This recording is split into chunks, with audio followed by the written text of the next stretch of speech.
ಜಲವೇ ಪಾವನ ತೀರ್ಥ ಸುಲಭ ಶ್ರೀ ಗುರುವೆ ಕೃಪೆಯ ಪ್ರಾತಸ್ಮರಣೆಯ ಲೋಕಪಾವನಾದ ಬಸವಾದಿ ಶರಣರನ್ನು ಭಕ್ತಿಪೂರ್ವವಾಗಿ ಸ್ಮರಣೆ ಮಾಡಿಕೊಂಡು ಕನ್ನಡ ಭಾಷೆಯನ್ನು ಕನ್ನಡದ ಈ ನೆಲವನ್ನು ಶ್ರೀಮಂತಗೊಳಿಸಿದ ನಮ್ಮ ನಾಡಿನ ಎಲ್ಲ ಕನ್ನಡಾಭಿಮಾನಿಗಳನ್ನು ಭಕ್ತಿಪೂರ್ವಕವಾಗಿ ನೆನೆಯುತ್ತಾ ಇವತ್ತು ಕನ್ನಡ ಸಾಹಿತ್ಯ ಪರಿಷತ್ತು ಬೆಳಗಾವಿ ಇವರ ಆಶ್ರಯದಲ್ಲಿ ಶತಮಾನದ ಸಾಹಿತ್ಯ ಎನ್ನುವಂಥ ಕಲಬರದಲ್ಲಿ 1 ವರ್ಷಗಳ ಕಾಲ ಭಾಳ ಚೆನ್ನಾಗಿರುವಂಥ 100 ವರ್ಷಗಳ ಕಾಲ ಆಗಿ ಹೋಗಿರ್ತಕ್ಕಂಥ ಸಾಹಿತ್ಯಗಳ ಪರಿಚಯವನ್ನು ನಾವು ಈಗಾಗಲೇ 11 ಜನರ ಪರಿಚಯವನ್ನು ನೋಡಿದ್ದೀವಿ. ಇವತ್ತು 12ನೆಯ ಪರಿಚಯವನ್ನು, ಅದು ಸಿದ್ದಯ್ಯ ಪುರಾಣಿಕರು. ನನಗಂತೂ ಭಾಳ ಖುಷಿಯಾಗ್ತದೆ ಸಿದ್ದಯ್ಯ ಪುರಾಣಿಕರ ಪರಿಚಯ ಮಾಡಿಕೊಡುವಂಥ ಒಂದು ಕೆಲಸ, ಅವರ ಚಿಂತನವನ್ನು ಮಾಡುವಂಥ ಕೆಲಸ.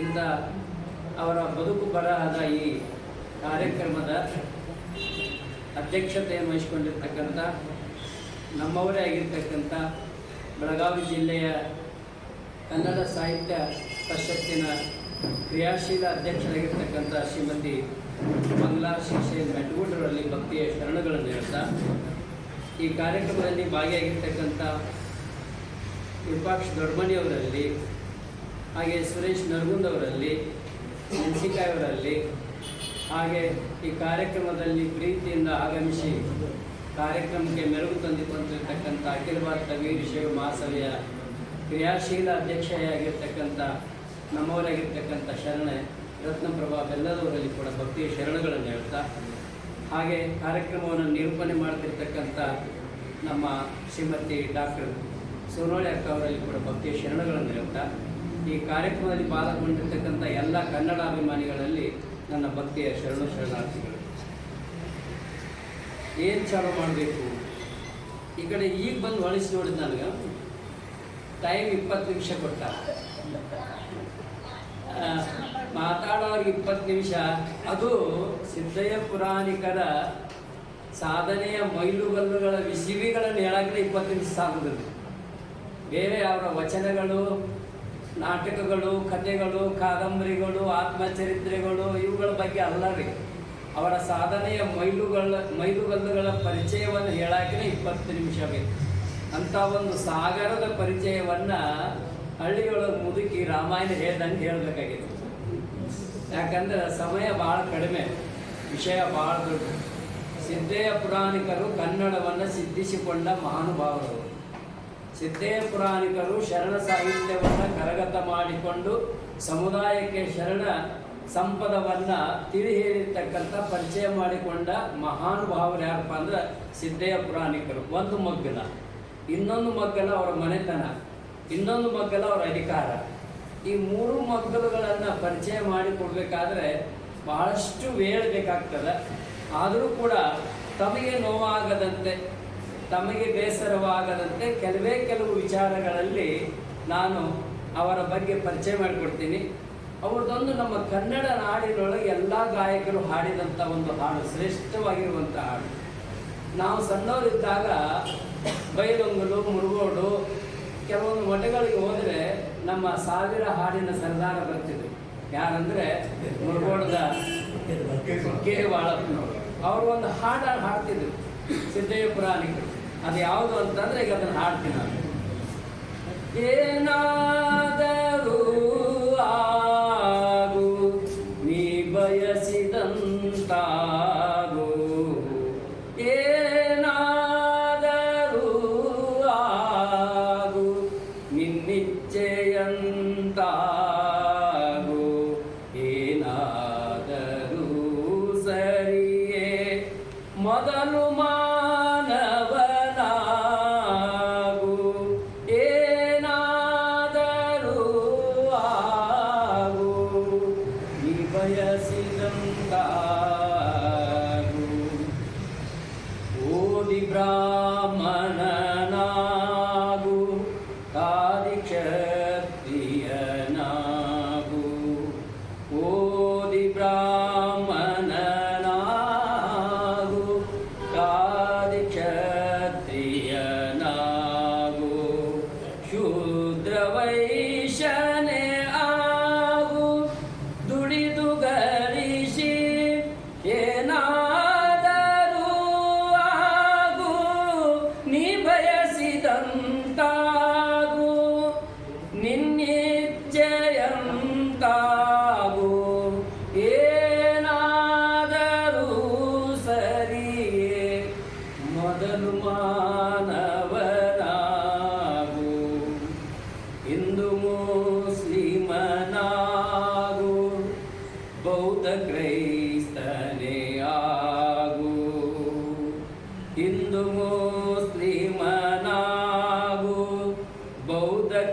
ರಾಷ್ಟ್ರಭಕ್ತನೆಯಾಗು ರಾಜಕಾರಣಿಯಾಗು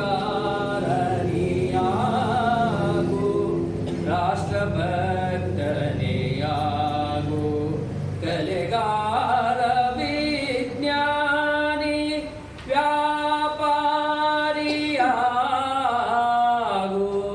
ಏನಾದರೂ ಆಗು ನೀ ಬಯಸಿದಂತಾಗು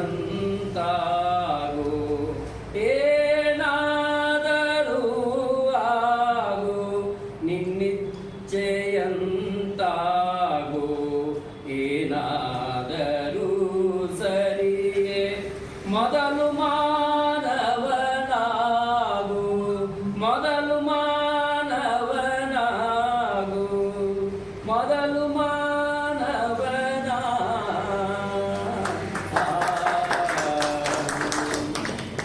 ಈ ಮಾತನ್ನ ವಿಶ್ಲೇಷಣೆ ಮಾಡಕ್ಕೆ 2 ತಾಸು ಬೇಕಾಗ್ತದೆ ಅಂತ.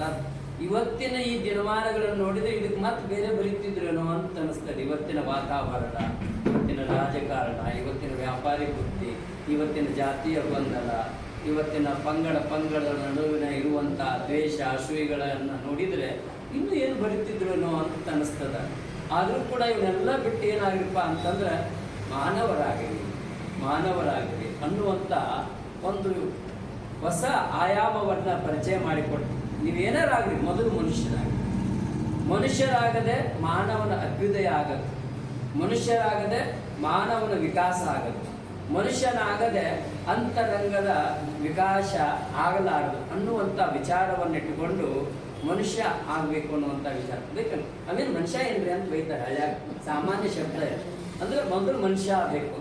ಮನುಷ್ಯನಾದವನಿಗೆ ಇರಬೇಕಾದಂಥ ವಿಚಾರಗಳನ್ನು ಈ ಒಂದು ಪದ್ಯದೊಳಗೆ ವಚನದೊಳಗೆ ಭಾಳ ಸುಂದರವಾಗಿ ಅವರು ಹೇಳುವಂಥ ಕೆಲಸ ಮಾಡ್ತಾರೆ. ಇಂಥ ನುಡಿಗಳನ್ನು ಹೇಳಿರ್ತಕ್ಕಂಥ ಸಿದ್ದಯ್ಯ ಪುರಾಣಿಕರು ಅವರು ರಾಯಚೂರು ಜಿಲ್ಲಾ ಒಂದು ಪುಟ್ಟ ಜಿಲ್ಲೆ ತಾಲೂಕಿನ ಒಳಗೆ ಅವ್ರು ಹುಟ್ಟಿರ್ತಕ್ಕಂಥವ್ರು. ಅವರ ಬದುಕು ಬರಹದ ಬಗ್ಗೆ ಭಾಳಷ್ಟು ಹೇಳಬೇಕಾಗಿರ್ತಕ್ಕಂಥ, ಆದರೆ ಸಮಯ ಇರೋಣದ್ರಿಂದ ಕೆಲವು ಮಾತುಗಳಲ್ಲಿ ಅವರನ್ನು ಪರಿಚಯ ಮಾಡಿಕೊಡುವಂಥ ಒಂದು ಸಾಹಸವನ್ನು ಮಾಡ್ತೀನಿ ನಾನು. ಯಾಕಂದರೆ ಅವರದು ದೊಡ್ಡ ವ್ಯಕ್ತಿತ್ವ, ಅವರು ನಡೆದ ಹೆಜ್ಜೆಗಳು ದೊಡ್ಡವು, ಅವರು ನಡೆದ ದಾರಿ ಬಹಳ ದೊಡ್ಡದು. ಅದನ್ನು ಕೆಲವೇ ನಿಮಿಷದಲ್ಲಿ ಹೇಳುವಂಥದ್ದು ಆಗುವುದಿಲ್ಲ.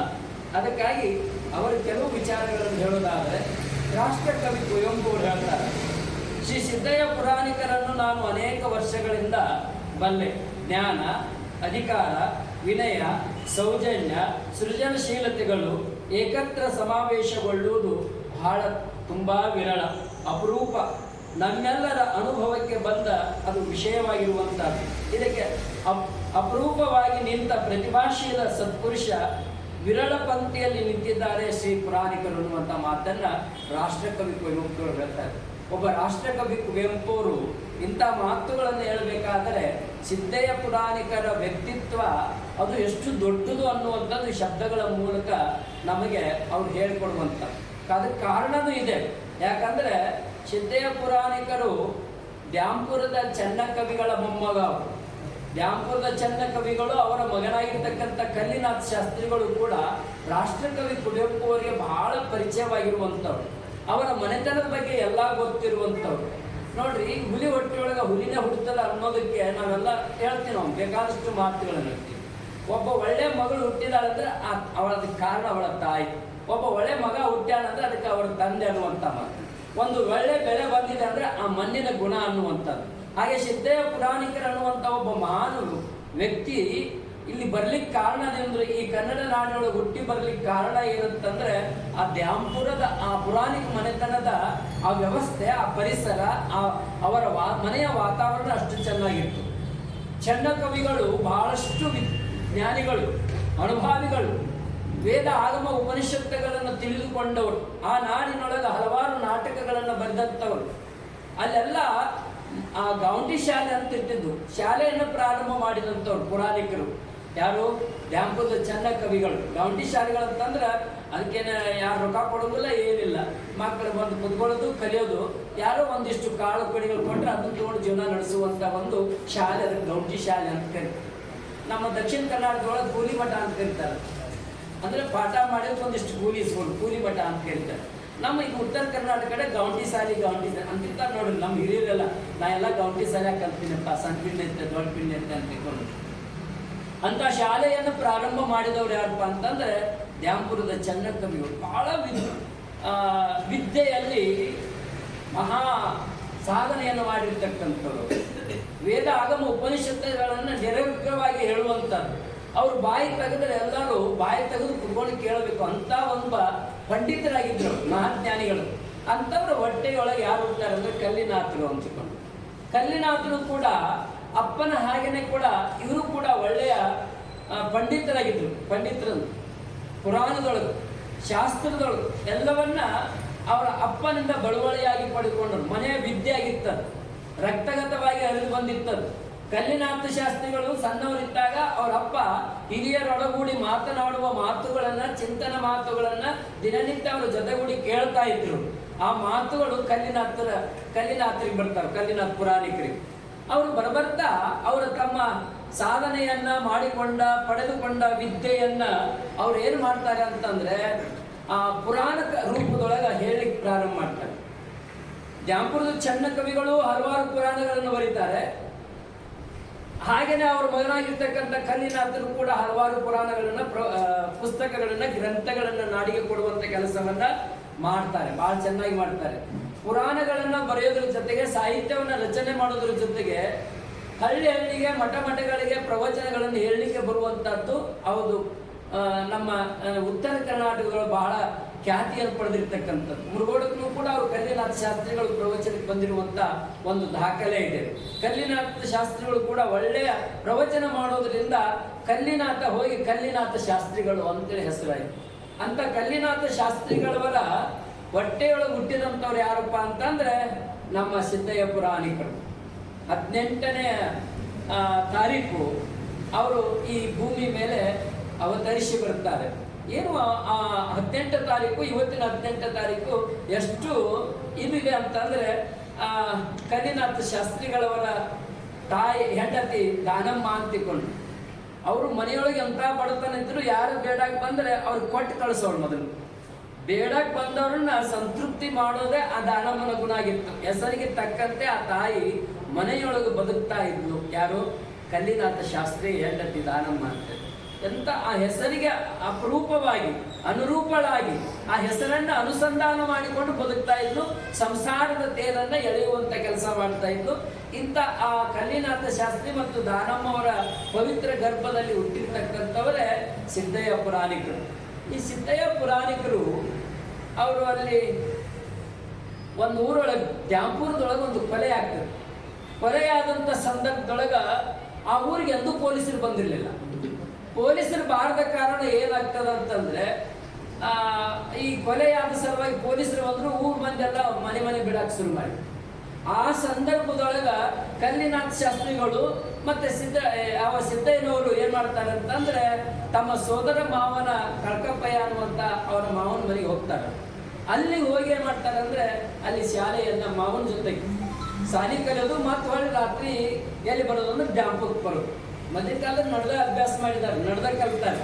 ಈಗಿನವ್ರಿಗೆಲ್ಲ ಸರ್ಕಾರ ಎಲ್ಲ ಪುಕ್ಕಟ ಕೊಟ್ಟ ಮಕ್ಕಳೊಳಗೆ ಏನು ಚೈತನ್ಯ ಇಲ್ಲದಂಗೆ ಮಾಡಿಬಿಟ್ಟಿದ್ದಾರೆ. ಓದುವ ಸ್ವಶಕ್ತಿ ಅನ್ನೋದನ್ನ ಅವ್ರಿಗೆ ತಿಳಿದುಕೊಡ್ದಂಗೆ ಮಾಡಿಬಿಟ್ಟಿದ್ದಾರೆ. ನಿನ್ನೊಳಗೆ ಇಂಥದ್ದು ಐತಿ ಅನ್ನೋದು ತೋರಿಸಿಕೊಡುವಂತ ಕೆಲಸ ನಮ್ಮ ಸರ್ಕಾರನೂ ಮಾಡಿಕೊಡ್ತಾ ಇಲ್ಲ, ಶಾಲೆಗಳನ್ನು ಮಾಡಿಕೊಡ್ತಾ ಇಲ್ಲ. ನಾವೇನ್ ಮಾಡಕತ್ತೀವಿ ಅಂದ್ರೆ ಹಿಂಗೆ ಒಗದ್ಬಿಡು, ಹೋಗು ಒಂದು ಒಗದ್ಬಿಡ ಸುಮ್ಮನೆ ಕೊಡುತ್ತಿಲ್ಲ. ಹಂಗ ಇವತ್ತು ನಮ್ಮ ಸರ್ಕಾರ, ನಮ್ಮ ಇಲಾಖೆಗಳು, ನಮ್ಮ ಯೋಜನೆಗಳು ನಿರ್ಮಾಣಗೊಳ್ತಾ ಇದ್ದಾವೆ. ಮೊದಲಿನ ಕಾಲ ಹಂಗ ಇರ್ಲಿಲ್ಲ. ಹಂಗೆ ಒಂದು ಮಾತು ಹೇಳ್ಬೇಕಂತಂದ್ರೆ ಬಸವಣ್ಣವ್ರು ಹೇಳ್ತಾರೆ, ಬೇಡುವವನಿಲ್ಲದೆ ಬಡವನಾದೆ ಅಂತ ತಿಳ್ಕೊಂಡು ಹೇಳ್ತಾರೆ. ಬಸವಣ್ಣವ್ರು ಹೇಳ್ತಾರೆ, ಬೇಡುವವನಿಲ್ಲದೆ ಬಡವನಾದೆ ಅಂತ. ಅಂದ್ರೆ 12ನೇ ಶತಮಾನದೊಳಗೆ 900 ವರ್ಷಗಳ ಹಿಂದೆ ಯಾರೂ ಬೇಡುವವರಿರ್ಲಿಲ್ಲ, ಒಬ್ರು ಬೇಡುವವರಿರ್ಲಿಲ್ಲ. ಅಂದ್ರೆ ಎಲ್ಲರೂ ದುಡಿದು ತಿನ್ನುವವರಾಗಿದ್ರು. ಆದ್ರೆ ಇವತ್ತೇನಾಗಿದೆ ಅಂದ್ರೆ ವಿದ್ಯೆ ಪಡೆದವರು, ಪದವಿಗಳನ್ನು ಪಡೆದವರು ಬೇಡುವವರಾಗಿಬಿಟ್ಟಿದ್ದೀವಿ. ಎಂತ ವಿಪರ್ಯಾಸದ ಬದುಕು ಇವತ್ತಿನ ಕಾಲದ್ದು ಅನ್ನೋದು ನಾವೆಲ್ಲ ಅರ್ಥ ಮಾಡಿಕೊಳ್ಬೇಕಾಗಿದೆ. ಆ ನಿಟ್ಟಿನಲ್ಲಿ ನಡ್ಕೊಂಡು ಹೋಗ್ಬೇಕು. ಮತ್ತೆ ತಿರುಗಿ ತಮ್ಮೂರಿಗೆ ದ್ಯಾಂಪುರಕ್ಕೆ ಬರಬೇಕು, ಅಭ್ಯಾಸ ಮಾಡಬೇಕು. ಏನಾದರೂ ತಪ್ಪಿದ್ರೆ ಅವ್ರ ಮಾವನವರು ಸಹಿಸ್ತಿರ್ಲಿಲ್ಲ. ಸಿದ್ದಯ್ಯನವ್ರಿಗೆ ಹೊಡ್ತಾ ಕೊಡ್ತಾ ಬಿಡ್ತಿದ್ರು. ಓದ್ಲೇಬೇಕಂದ್ರೆ ಓದಬೇಕು, ಬರಿಬೇಕಂದ್ರೆ ಬರಿಬೇಕು. ಆ ಶಾಲೆಯೊಳಗೊಬ್ರು ಮಾಸ್ಟರ್ ಇದ್ರು. ಸಿದ್ದಯ್ಯನ ಆ ನೆನಪಿನ ಶಕ್ತಿಯನ್ನು ಗಮನಿಸಿ ದಿನನಿತ್ಯ ಒಂದು ಪುಸ್ತಕವನ್ನು ಕೊಡ್ತಿದ್ರು. ತಮ್ಮ ಶಾಲೆಯ ಗ್ರಂಥಾಲಯದೊಳಗಿರುವಂಥದ್ದು ಆ ಪುಸ್ತಕವನ್ನು ತೆಗೆದುಕೊಂಡು ಬಂದು ನಡ್ಕೊಂಡು ಬಂದು ಮನೆಯೊಳಗೆ ತನ್ನ ಮನೆಯ ಕೆಲಸವನ್ನು ಮಾಡಿ ರಾತ್ರಿ ಎಷ್ಟು ಹೊತ್ತಾದರೂ ಕೂಡ ಆ ಗ್ರಂಥವನ್ನು ಓದಿ ಮತ್ತೆ ಮಾರನೇ ದಿವಸ ಆ ಗ್ರಂಥಕ್ಕೆ ಸಂಬಂಧಪಟ್ಟ ಆ ಪುಸ್ತಕಕ್ಕೆ ಸಂಬಂಧಪಟ್ಟ ಪ್ರಶ್ನೆಗಳನ್ನು ಕೇಳಿದ್ರೆ ಎಲ್ಲವಕ್ಕೂ ಉತ್ತರವನ್ನು ಹೇಳುವಂತ ಒಂದು ಚಾಕಚಕ್ಯತೆಯನ್ನ ಆ ಸಿದ್ದಯ್ಯ ಪುರಾಣಕರು ಮೈಗೂಡಿಸಿಕೊಂಡಿದ್ರು. ಆ ಯಾವ ಕಳಕಪ್ಪಯ್ಯನವರ ಊರಿನೊಳಗಿರುವಂಥ ಶಾಲೆಯ ಎಲ್ಲ ಪುಸ್ತಕಗಳನ್ನು ಓದಿ ಮುಗಿಸಿದ್ರು. ಸಣ್ಣ ವಯಸ್ಸಿನವರು ಪ್ರಾಥಮಿಕ ಹಂತದೊಳಗನೆ ಅಷ್ಟೆಲ್ಲ ಗ್ರಂಥಗಳನ್ನ ಓದುವಂತ ಪ್ರಯತ್ನವನ್ನ ಅವ್ರು ಮಾಡ್ತಾರೆ. ಹಾಗಾಗಿ ಅವರು ಸಿದ್ದಯ್ಯ ಪುರಾಣಿಕರು ಅನ್ನುವಂಥ ಹೆಸರಿಗೆ ಕೀರ್ತಿ ತರುವಂತ ಕೆಲಸವನ್ನು ಮಾಡಲಿಕ್ಕೆ ಸಾಧ್ಯ. ಯಾಕಂದ್ರೆ ಓದಿದ್ರೆ ಏನಾದ್ರೂ ಇಲ್ಲಿ ಏನಾದ್ರೂ ಇರ್ತದೆ, ಓದದೇ ಏನೂ ಆಗುದಿಲ್ಲ. ಎಷ್ಟು ಓದ್ತೀವಿ ಅಂತರಂಗ ಮತ್ತು ಬಹಿರಂಗ ಶುದ್ಧಿಗೊಳ್ತಾವ. ಅಂತರಂಗ ಶ್ರೀಮಂತಗೊಳ್ತದ, ಬಹಿರಂಗ ಸಮೃದ್ಧಿಗೊಳ್ತದ. ಮನಸ್ಸು ಎಲ್ಲೋ ಸಂತೃಪ್ತಿಯನ್ನ ಸಂಪಾದನೆಯನ್ನು ಪಡಿತದ. ಯಾವುದರಿಂದ ಅಂದ್ರೆ ಓದೋದ್ರಿಂದ. ಹಾಗಾಗಿ ಸಿದ್ದಯ್ಯ ಪುರಾಣಿಕರು ಬಹಳಷ್ಟು ಗ್ರಂಥಗಳನ್ನು ಓದ್ತಾರೆ. ಅಲ್ಲೆಲ್ಲ ಪುಸ್ತಕಗಳನ್ನು ಓದಿದ ಮೇಲೆ ಅವ್ರ ತಂದೆಗೆ ಏನ್ ಮಾಡ್ತಾರೆ ಅಂತಂದ್ರೆ ಕಲಬುರಗಿಗೆ ಶಾಲೆಗೆ ಹಚ್ತಾರೆ. ಕಲಬುರಗಿ ಶಾಲೆಗೆ ಹಚ್ಚಿದಾಗ ಅಲ್ಲಿನೂ ಕೂಡ ಅನೇಕರು ಅವರ ಜೊತೆಗೂಡಿ ಅಲ್ಲಿ ಸೈನ್ಸ್ ಓದಬೇಕು ಅಂತೇಳಿ ಸೈನ್ಸ್ಗೆ ಹಚ್ಚಿದಂಥ ಸಂದರ್ಭದೊಳಗೆ ಒಂದ್ಸಲ ಗಣಿತದೊಳಗೆ ಏನೋ ತಪ್ಪಾಗಿತ್ತು. ಹಾಗಾಗಿ ಮ್ಯಾಥಮೆಟಿಕ್ಸ್ ಟೀಚರ್ ಮಾಸ್ಟರ್ ಏನ್ ಮಾಡ್ತಾರೆ ಅಂತಂದ್ರೆ ಏನೋ ದಡ್ಡ ಹಿಂಗಂತೇಳಿ ಬೈತಾರೆ. ಅವ್ರು ಬೈದ ಕಾರಣ ಶಾಲೆಗೆ ಹೋಗ್ಬಿಡ್ತಾರೆ. ಶಾಲೆಗೆ ಹೋಗ್ಬಿಟ್ಟಾಗ ಇನ್ನೊಬ್ರು ಕನ್ನಡ ಪಡೆದು ಯಾಕೋ ಶಾಲೆಗೆ ಬರ್ತಾ ಇಲ್ಲ, ನೀನು ಬರಬೇಕು, ನಿನ್ನೊಳಗೆ ಏನೋ ಇದೆ, ಜಗತ್ತಿನ ಬದಲಾವಣೆಗೆ ಬೇಕಾಗುವ ಬೆಳಗು ನಿನ್ನ ಅಂತರಂಗದೊಳಗೆ ತುಂಬಿಕೊಂಡದ, ಶಾಲೆಗೆ ಬರಬೇಕು, ಕಾಲೇಜಿಗೆ ಬರಬೇಕು ಅನ್ನುವಂಥ ಮಾತುಗಳನ್ನು ಕೇಳಿದಾಗ ಅವರು ಏನ್ ಮಾಡ್ತಾರೆ ಅಂತ ಮತ್ತೆ ಶಾಲೆಗೆ ಹೋಗ್ತಾರೆ, ಮ್ಯಾಥಮೆಟಿಕ್ಸ್ ಬಿಡ್ತಾರೆ, ಕನ್ನಡವನ್ನು ಸ್ವೀಕಾರ ಮಾಡ್ತಾರೆ. ಅಕಸ್ಮಾತ್ ಏನಾದರೂ ಸೈನ್ಸ್ ಓದಿದ್ರೆ ಅಂದ್ರೆ ನಮಗೆ ಸಿದ್ದಯ್ಯ ಪುರಾಣಿಕರು ಲಭ್ಯವಾಗ್ತಿರ್ಲಿಲ್ಲ. ಯಾವಾಗ ಕನ್ನಡ ವಿಷಯವನ್ನು ತೆಗೆದುಕೊಂಡ್ರೋ ಆ ಕಾರಣ ಅವರೊಳಗ ಒಬ್ಬ ಹೊಸ ಸಾಹಿತಿ, ಒಬ್ಬ ಹೊಸ ಕವಿ, ಒಬ್ಬ ಚರಿತ್ರಕಾರ ಹುಟ್ಟಿಕೊಂಡು ನಿಲ್ಲಲಿಕ್ಕೆ ಸಾಧ್ಯವಾಯಿತು. ಅಂದ್ರೆ ಒಂದೊಂದು ಒಬ್ಬೊಬ್ಬರ ಮಾತುಗಳು ಯಾವ ರೀತಿಯಾಗಿ ಬದಲಾವಣೆಗೊಳ್ತಾವೆ ಅನ್ನೋದು ನಾವೆಲ್ಲ ಇಲ್ಲಿ ಅರ್ಥ ಮಾಡಿಕೊಳ್ಳಬೇಕಾಗಿರ್ತಕ್ಕಂಥದ್ದು. ಸಿದ್ದಯ್ಯ ಪುರಾಣಿಕರಿಗೆ ಚಿಕ್ಕವರಾಗಿದ್ದಾಗ ಅವರಿಗೆ ಓದುವ ಹಂಬಲ ಮತ್ತು ಆಸೆ ಬಾಳದು. ಓದಬೇಕೆನ್ನುವಂಥ ತವಕ ಇತ್ತು, ಓದಬೇಕೆಂಬ ಬಯಕೆ ಇತ್ತು. ಅದಕ್ಕೆ ತಂದೆ ತಾಯಿನೂ ಕೂಡ ಅದಕ್ಕೆ ಏನ್ ಮಾಡ್ತಿದ್ರು ಅಂದ್ರೆ ಪ್ರೋತ್ಸಾಹ ಕೊಡ್ತಿದ್ರು. ಈಗ ಒಂದು ಮಗು ಬಂದಿದೆ, ಕನ್ನಡ ವಿಷಯದೊಳಗೆ 625 ತೆಗೆದುಕೊಂಡಿದೆ. ಇಷ್ಟು 4-5 ಕಾರ್ಯಕ್ರಮಗಳಲ್ಲಿ ಸನ್ಮಾನ ಮಾಡ್ಕೊಂಡಿದ್ದು ಸಂತೃಪ್ತಿ ಪಡ್ಕೊಂಡು ಬಿಟ್ರೆ ಅದೇ ಒಂದು ಖುಷಿ ಅಂತೇಳಿ ಅವ್ರ ಅಪ್ಪ ಸಮಾಧಾನ ಮಾಡಿಬಿಟ್ರೆ ಅದಲ್ಲ. ಅದಕ್ಕೆ ಪ್ರೇರಣೆ ಕೊಡ್ಬೇಕು, ಮುಂದೆ ಓದಿಸುವಂತ ಕೆಲಸ ಮಾಡಬೇಕು, ಮುಂದೆ ಬರೆಸುವಂತ ಕೆಲಸ ಮಾಡಬೇಕು. ಒಬ್ಬ ಒಳ್ಳೆ ಕನ್ನಡ ಸಾಹಿತ್ಯ ಆಗ್ಬೇಕು ಆ ಮಗಳು ಅನ್ನುವಂತ ಪರಿಕಲ್ಪನೆಯೊಳಗ ಆ ಮಕ್ಕಳು ಓದಲಿಕ್ಕೆ ಅವಕಾಶ ಮಾಡಿಕೊಡ್ಬೇಕು. ಅವಾಗ ಮಾತ್ರ ತಂದೆ ತಾಯಿ ಆಗಿದ್ದಕ್ಕೂ ಸಾರ್ಥಕ ಆಗ್ತದೆ. ಇಲ್ಲಾಂದ್ರೆ ಕೇವಲ ಒಂದು ಹಾಲು ತುರಾಯಿಗಳಿಗೆ ಮಾತ್ರ ಸೀಮಿತವಾಗಬಾರದು ಅನ್ನೋದು ನಾವೆಲ್ಲ ಅರ್ಥ ಮಾಡಿಕೊಳ್ಳಬೇಕಾಗಿದೆ. ಹಾಗೆ ಸಿದ್ದಯ್ಯ ಪುರಾಣಿಕರು ಅಲ್ಲಿ ಗುಲ್ಬರ್ಗಾದೊಳಗೆ ಕಲಬುರಗಿ ಒಳಗೆ ಇರುವಂತಹ ಸಂದರ್ಭದೊಳಗೆ ಶಾಲಾ ಕಾಲೇಜಿನ ಮಟ್ಟದೊಳಗನೆ ಇವರು ಒಬ್ಬ ಆದರ್ಶ ಕವಿ ಅನ್ನುವ ಹೆಸರನ್ನು ಪಡೆದುಕೊಂಡಿರ್ತಕ್ಕಂಥ ಒಬ್ಬ ಮಹಾನುಭಾವ. ಅಲ್ಲಿ ಅನೇಕ ಕವನಗಳನ್ನು ಬರೀತಾರೆ, ಅನೇಕ ಸಾಹಿತ್ಯವನ್ನ ರಚನೆ ಮಾಡ್ತಾರೆ. ಇಂಥ ಕವಿ ಮತ್ತು ಸಾಹಿತ್ಯವನ್ನ ರಚನೆ ಮಾಡುವ ಮೂಲಕ ಕಲಬುರಗಿ ಜಿಲ್ಲೆಯ ಎಲ್ಲ ಸಾಹಿತ್ಯ ದಿಗ್ಗಜರ ಪ್ರೀತಿಗೆ ಪಾತ್ರ ಆಗ್ತಾರೆ. ಯಾಕಂದ್ರೆ ಇವತ್ತು ಬೇಕಾದಷ್ಟು ಜನ ಕವಿಗಳಿದ್ದಾರೆ, ಸಾಹಿತಿಗಳಿದ್ದಾರೆ. ಅದು ಕವಿ ಹೆಂಗಾಗಿದ್ದಾರೆ ಅಂತಂದ್ರೆ ಶಬ್ದಗಳನ್ನು ಜೋಡಿಸುವ ಮೂಲಕ ಕವಿಗಳಾಗಿದ್ದಾರೆ ವಿನ ಅದರೊಳಗೆ ತಾಕತ್ ಕಡಿಮೆ ಇದೆ. ಇವತ್ತಿನ ಸಾಹಿತ್ಯದೊಳಗ ಕವನದೊಳಗ ತಾಕತ್ತಿಲ್ಲ. ಹೆಂಗ್ ತಾಕತ್ ಅಂದ್ರೆ ಓದಿದವನು ಬದಲಾವಣೆ ಆಗಬೇಕು, ಕೇಳಿದರೆ ಕೇಳುಗರು ಬದಲಾವಣೆ ಆಗಬೇಕು, ಅದನ್ನ ಅಧ್ಯಯನ ಮಾಡಿದವರೇ ಬದುಕು ಬದಲಾವಣೆ ಆಗಬೇಕು. ಅದಕ್ಕೆ ಸಾಹಿತ್ಯ ಅಂತ ಹೇಳ್ತಾರೆ. ಆದ್ರೆ ನಾವುಗಳೆಲ್ಲ ಏನ್ ಮಾಡ್ತೀವಿ ಅಂತಂದ್ರೆ ಶಬ್ದಕ್ಕೊಂದು ಶಬ್ದ ಜೋಡಿಸಿ 4 ಸಾಲ ಮಾಡಿ ಅದೇನು ನೀರು ಗವನ ಆ ಗವನ ಅಂತ ಹೇಳ್ತೀರ, ಅವನ್ನೆಲ್ಲ ಇಷ್ಟು ಮಾಡಿ 1 ಮೀಟರ್ ಉದ್ದಿರ್ತೈತೆ ಸರ್. ಆದ್ರೆ ಅರ್ಥ ಮಾತ್ರ ಶೂನ್ಯ ಇರ್ತದೆ. ಇದು ಸಾಹಿತ್ಯ ಆಗ್ಲಿಕ್ಕೆ ಸಾಧ್ಯ. ನೋಡಿ, ಓದಿ ಏನು ಬ್ರಾಹ್ಮಣನಾಗು, ಕಾಲಿ ಕ್ಷತ್ರಿಯನಾಗು, ಏನಾರು ಆಗು, ನೀನು ಮೊದಲು ಮನುಷ್ಯನಾಗು. ಏನು ಎಂತ ಸಂದೇಶ ಆ ಸಾಹಿತ್ಯದೊಳಗೆ. ಆ ಓದಿದ್ರೆ ತೆರೆಯೊಳಗೆ ನೆನಪುಳಿಯುವಂತ ಅದರ ಒಂದು ಗತಿ ಇದೆ, ನೆನಪುಳಿಯುವಂತ ಗತಿ ಇದೆ, ಒಂದು ಲಯ ಇದೆ, ಮನಸ್ಸಿಗೆ ಆನಂದವನ್ನು ಕೊಡುವಂತ ಆನಂದ ರಸ ಆ ಶಬ್ದ ಜೋಡದೊಳಗಿದೆ. ಅದು ಆಗಬೇಕು. ಅದನ್ನ ಆ ಚಿಕ್ಕ ವಯಸ್ಸಿನೊಳಗ ಅದನ್ನ ಸಾಧನೆ ಮಾಡಿಕೊಂಡಿರ್ತಕ್ಕಂಥವರು ಇಂಥ ಒಬ್ಬ ವ್ಯಕ್ತಿ ಯುವಕನಾಗಿರುವಂಥ ಸಂದರ್ಭದೊಳಗನ, ಬೆಳೆಯುವಂಥ ಸಂದರ್ಭದೊಳಗನ ಅರಡೇಕರ್ ಮಂಜಪ್ಪನವ್ರ ಪರಿಚಯ ಆಗ್ತದ, ದೊಡ್ಡ ದೊಡ್ಡ ಮಹಾನ್ ವ್ಯಕ್ತಿಗಳ ಪರಿಚಯ ಆಗ್ತದ, ಅವರ ಜೊತೆಗೆ ಒಡಗೂಡ್ತಾರೆ. ಕಲಬುರಗಿ ಜಿಲ್ಲೆಯೊಳಗ ಸಾಹಿತ್ಯ ಸಮ್ಮೇಳನವನ್ನು ಮಾಡುವಂತ ಕೆಲಸಕ್ಕೆ ಕೈಗಳು ಜೋಡಿಸ್ತಾರೆ. ನಮ್ಮ ಕೇಂದ್ರ ಸಾಹಿತ್ಯ ಪರಿಷತ್ತಿನ ಎಲ್ಲ ಅಧಿಕಾರಿಗಳಲ್ಲಿ ಅವರಿಗೆ ಮಾರ್ಗದರ್ಶನ ಮಾಡ್ತಾರೆ. ಆ ನಿಟ್ಟಿನಲ್ಲಿ ಗುಲ್ಬರ್ಗಾ ಜಿಲ್ಲೆಯೊಳಗೆ ಅಂದಿನ ಕಲಬುರಗಿ ಜಿಲ್ಲೆಯೊಳಗ ಒಂದು ದೊಡ್ಡ ಕನ್ನಡ ಪರಂಪರೆಯನ್ನೇ ಹುಟ್ಟು ಹಾಕುವಂತ ಕೆಲಸ ಮಾಡ್ತಾರೆ. ಅದ್ರ ಜೊತೆಗೆ ಅಲ್ಲೊಬ್ಬ ಬನ್ಸಿಲಾಲ್ ಅಂತಿಕೊಂಡು ಒಬ್ಬ ವ್ಯಕ್ತಿ ಇದ್ದ. ಅವನು ದಯಾನಂದ ಸರಸ್ವತಿ ಅವರ ಬ್ರಹ್ಮ ಸಮಾಜದ ಪ್ರಚಾರಕ. ಆತ ಒಂದು ಮಾತು ಹೇಳ್ತಾನೆ, ಈ ಕಲಬುರಗಿ ಜಿಲ್ಲೆಯೊಳಗಿರುವಂತ ಎಲ್ಲಾ ಲಿಂಗಾಯತರನ್ನು ತೆಗೆದು ನಾನು ಬ್ರಹ್ಮ ಸಮಾಜಕ್ಕೆ ಸೇರಿಸ್ಕೊಳ್ತೀನಿ ಅನ್ನುವಂತ ಮಾತನ್ನು ಹೇಳಿದಾಗ ಅದಕ್ಕೆ ಮಂಕಗಟ್ಟಿ ನಿಲ್ತಾರೆ. ಅದ್ಯಾಕೆ? ಬ್ರಹ್ಮ ಸಮಾಜ ಅಂದ್ರೆ ಈ ನೆಲದವ್ರೆ, ಲಿಂಗಾಯತರು ಅಂದ್ರೆ ಈ ನೆಲದವ್ರೆ, ನಾವೆಲ್ಲ ಒಂದು ಗೂಡಿ ಬದುಕಬೇಕ ವಿನ ಅವ್ರು ಬೇರೆ ನಾವು ಬೇರೆ ಅನ್ನುವಂತ ಭಾವನೆಯನ್ನು ಬಂದಿದೆ ಅಂತಂದ್ರೆ ಇದನ್ನು ಬಿಡಬಾರ್ದು ಅಂತ ತಿಳ್ಕೊಂಡು ಕಲಬುರಗಿ ಜಿಲ್ಲೆಯ ಎಲ್ಲ ನಮ್ಮ ಲಿಂಗಾಯತ ಸಮುದಾಯದವನ್ನೆಲ್ಲ ಸೇರಿಸಿಕೊಂಡು ಅದಕ್ಕೆ ಪ್ರತಿರೋಧವನ್ನು ಮಾಡುವಂತ ಕೆಲಸ ಮಾಡಿ ಲಿಂಗಾಯತ ಅನ್ನುವಂತ ಬಸವ ಕಟ್ಟಿದ ಆ ಸಮಾಜದ ಪರಿಕಲ್ಪನೆಯನ್ನ ಆ ನಾಡಿಗೆ ಪರಿಚಯ ಮಾಡಿಕೊಡುವಂತ ಕೆಲಸವನ್ನ ಸಿದ್ದಯ್ಯ ಪುರಾಣಿಕರು ಮಾಡ್ತಾರೆ. ಏನು ದೊಡ್ಡ ಸಾಧನೆಯನ್ನು ಮಾಡ್ತಾರೆ.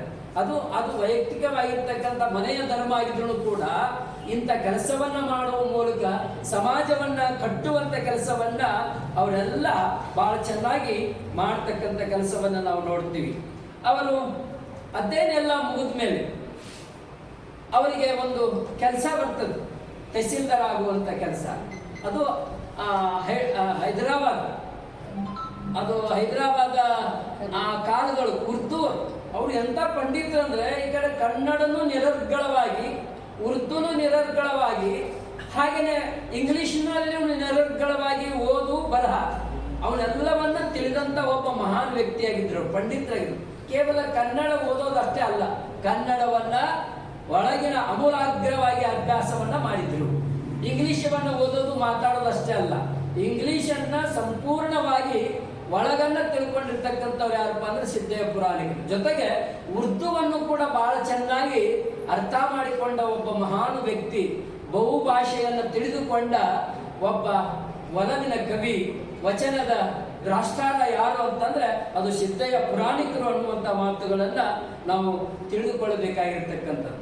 ಅದು ತಹಶೀಲ್ದಾರ್ ಆಗಿ ಅಪಾಯಿಂಟ್ ಆದ ಮೇಲೆ, ಸೇರಿಕೊಂಡ ಮೇಲೆ ಮಹಾರಾಷ್ಟ್ರದ ನಾಂದೇಡಕ್ಕೆ ಹೋಗ್ತಾರೆ.